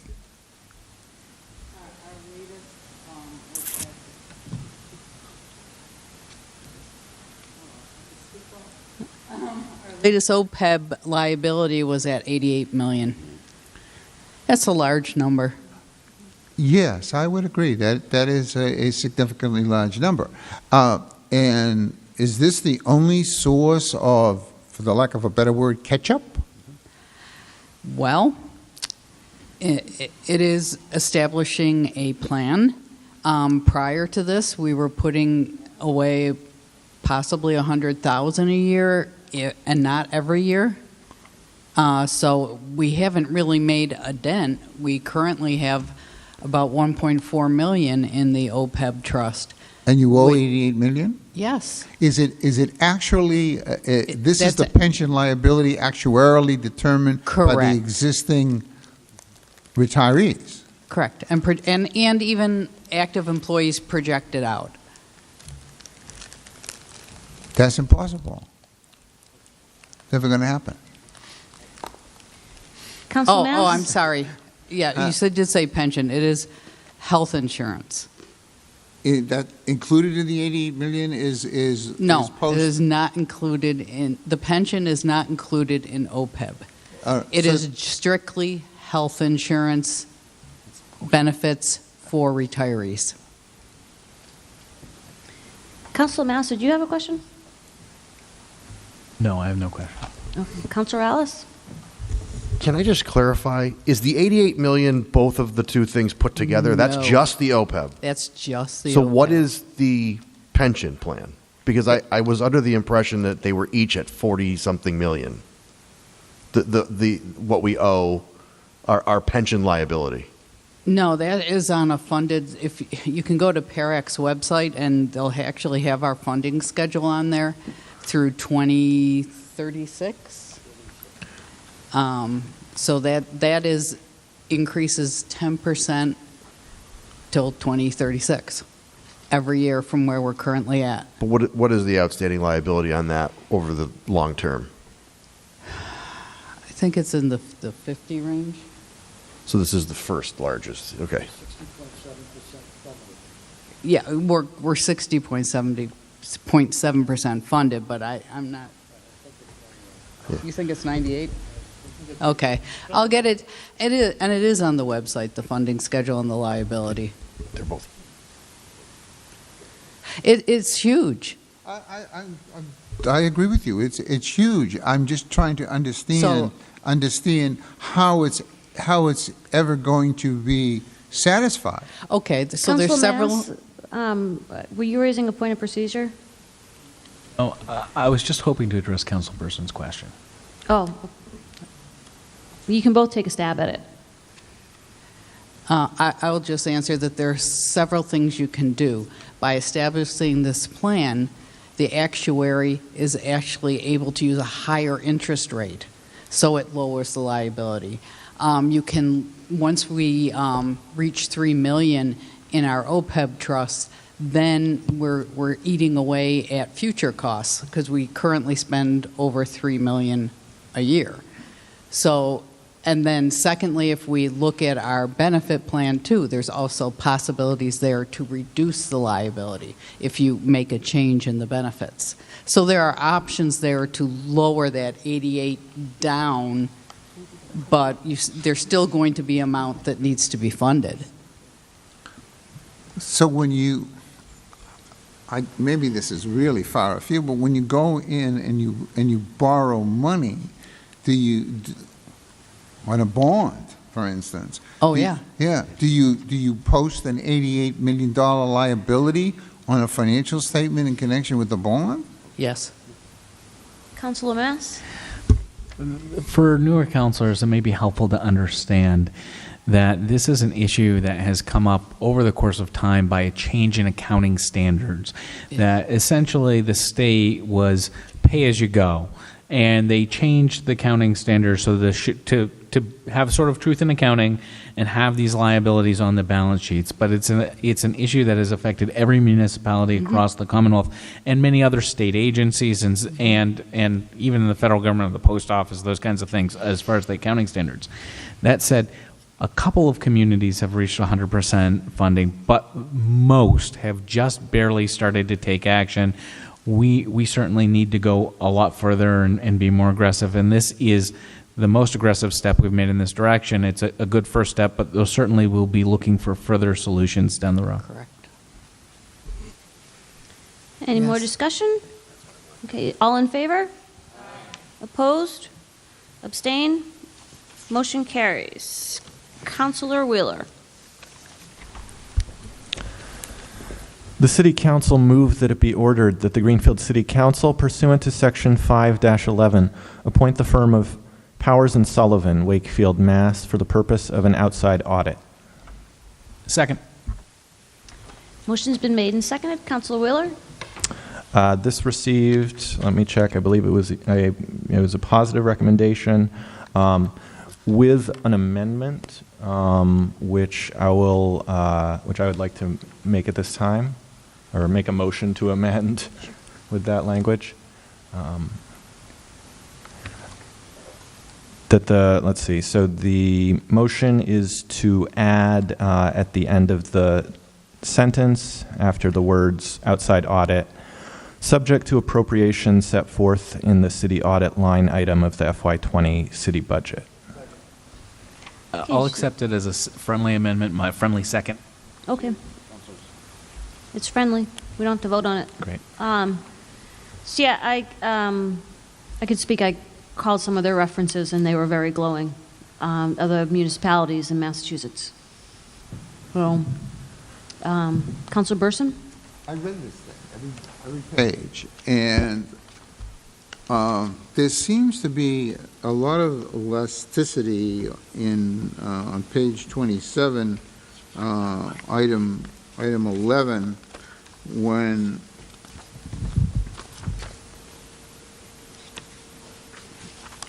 they refer to what assistance they're going to be giving you. I don't know, because I've never seen this firm's management letter, so I guess I have a question for you, and will you be receiving some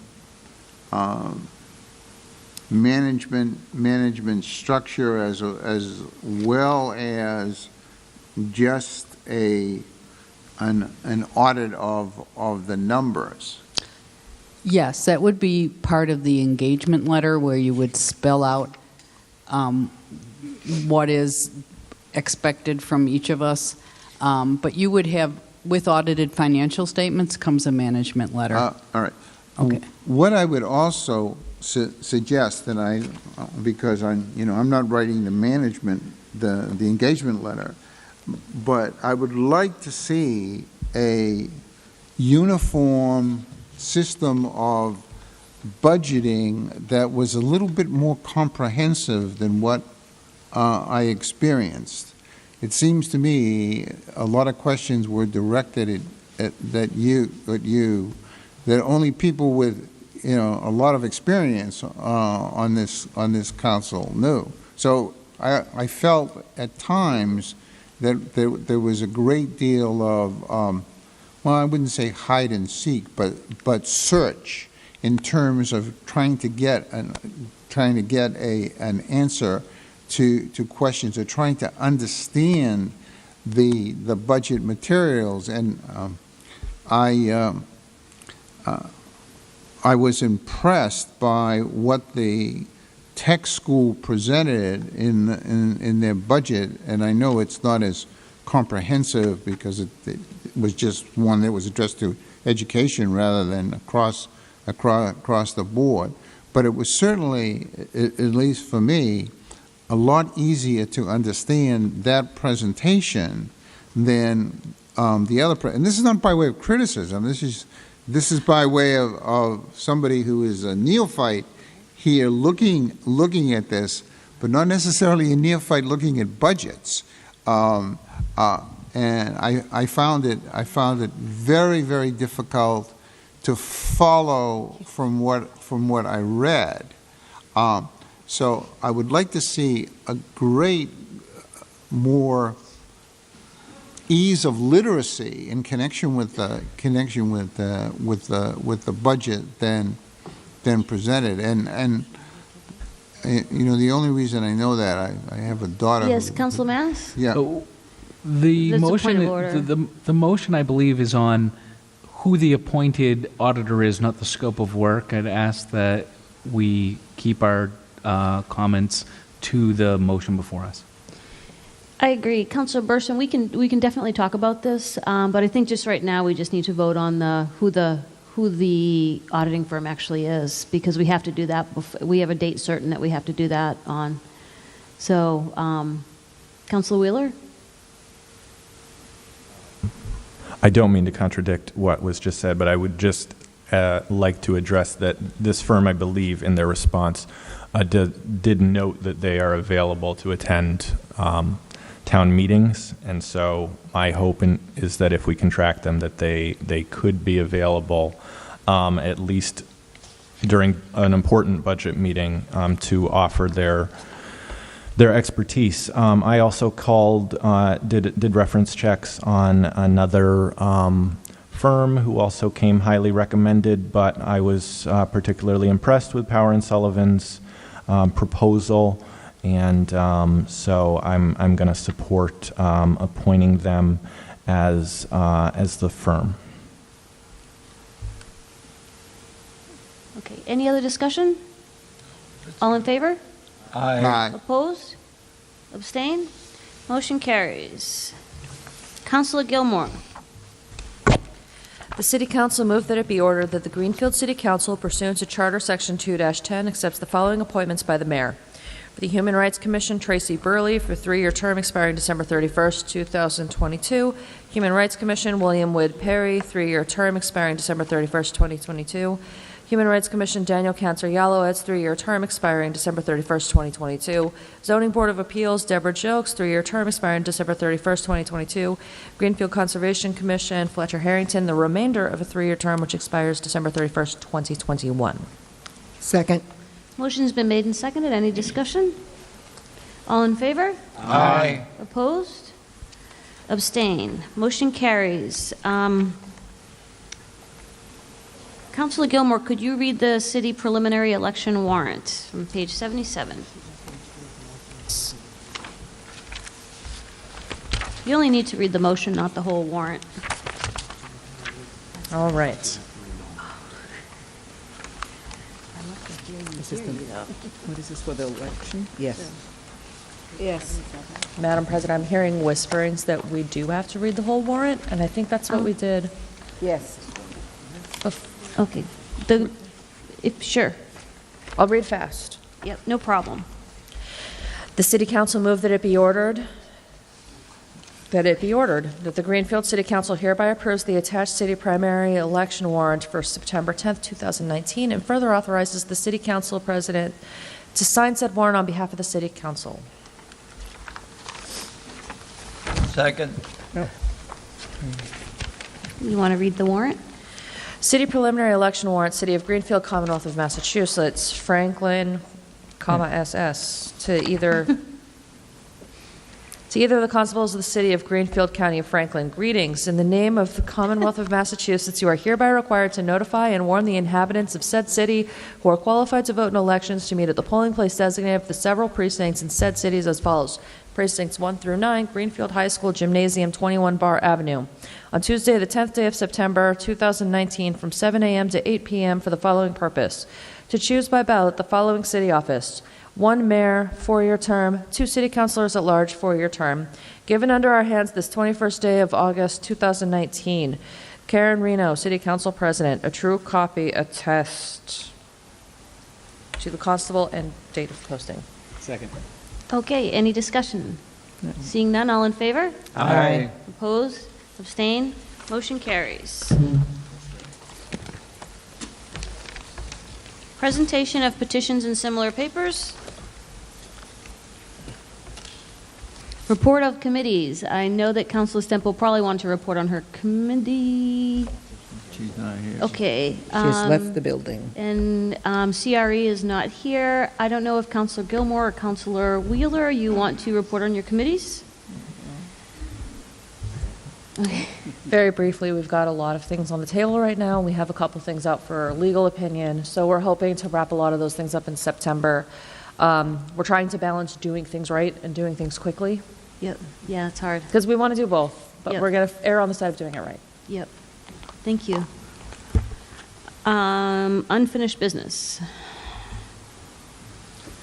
I would just like to talk a little bit about, we do have a citizen in the audience who did ask us to discuss changes to the French King overlay and MDR. Do you want to bring that up under new business? Maybe I do. Point of order. Yep. Madam President, I don't think that issue is on the agenda and would be a violation of open meeting law if it were brought up and deliberated on today. I think it's appropriate for it to be discussed at chairs and be placed on the agenda for the upcoming meeting in September. No, Mr. Norman, you can't speak from the audience unless I call on you. And you have to be, no, we don't do that. Madam President, I believe we've moved past the petition portion of the agenda tonight. Old business? New business? Councilor Gilmore? I was hoping that we could discuss that petition. Let's hang on a second. We're going to confer with our Roberts Rules of Order, Will Roberts.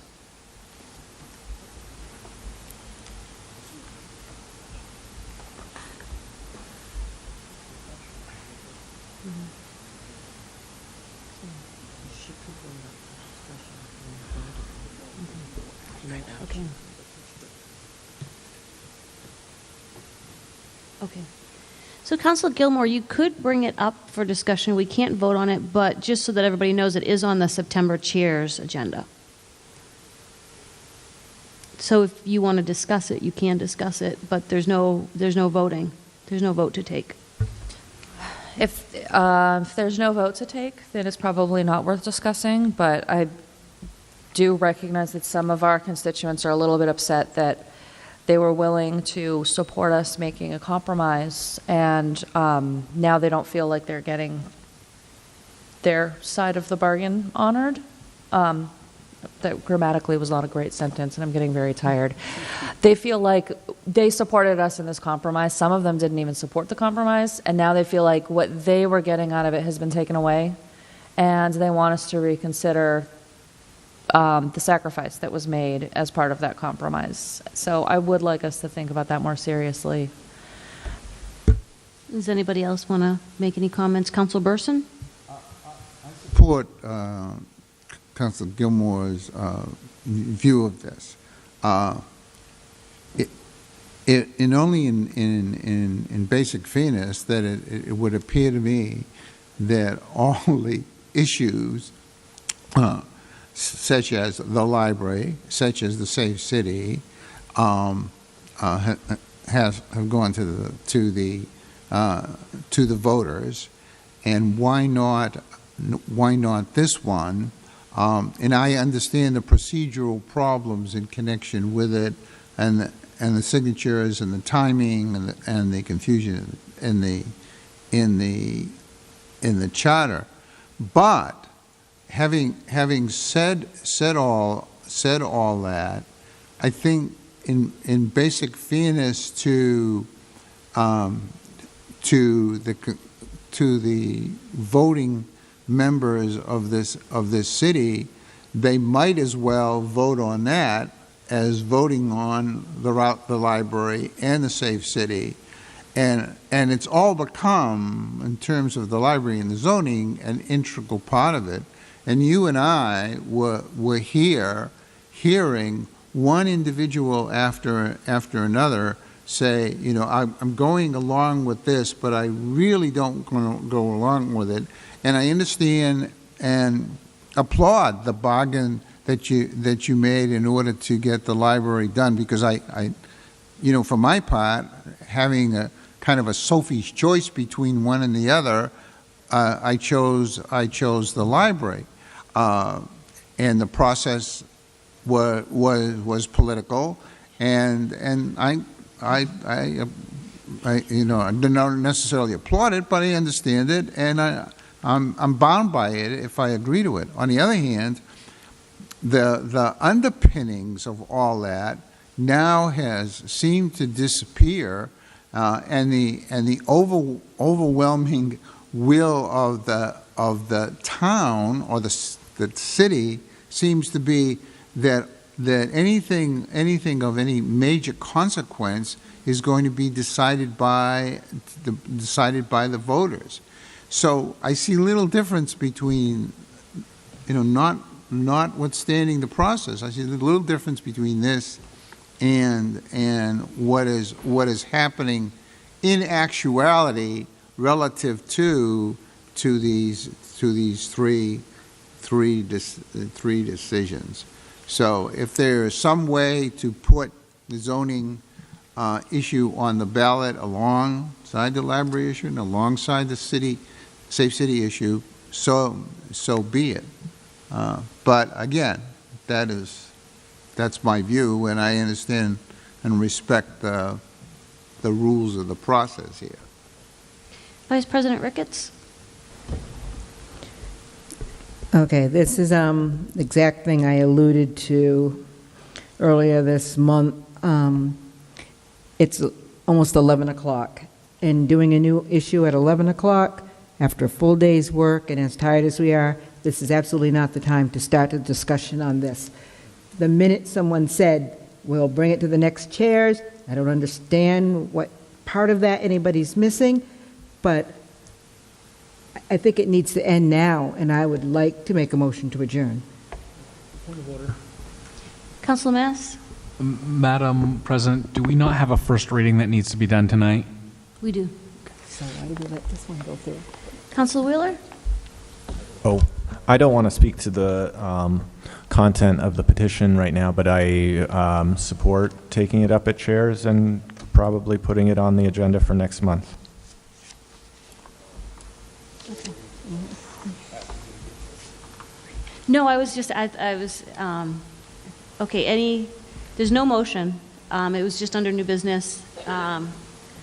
Councilor Gilmore brought it up, and now there's no more discussion. We're going to move on to the first reading.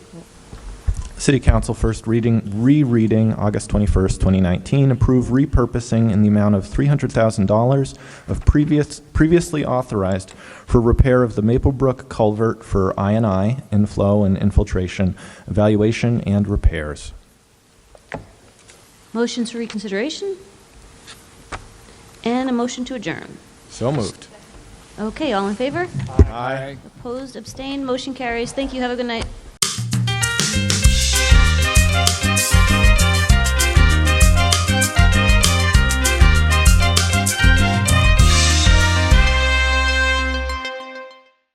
All of our productions at GCTV are sponsored in part by Bay State Health, providing the care you and your family need when you need it, close to home.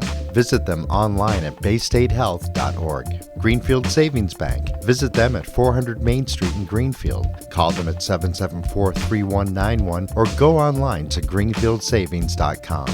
Greenfield Community College, providing access and excellence in higher education in the Pioneer Valley. Visit them at gcc.mass.edu. The Hammond Family. The Hammond family are longtime supporters of Greenfield Community Television. New Fortune Chinese Restaurant on the Mohawk Trail in Greenfield. Visit them online at newfortunema.com. Call them at 772-0838 and check them out on Facebook.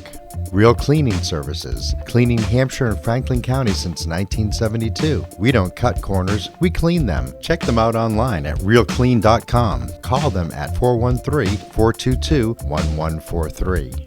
People's United Bank, located at 45 Federal Street in Greenfield. You can call them at 774-3713 or visit them online at peoples.com. The Solar Store of Greenfield, replacing fossil fuels and nuclear power one home at a time. Visit them at 23 Fisk Ave. Call them at 413-772-3122 or visit them online at solarstoreofgreenfield.com. Thank you to our sponsors for supporting all of GCTV's productions. Yeah!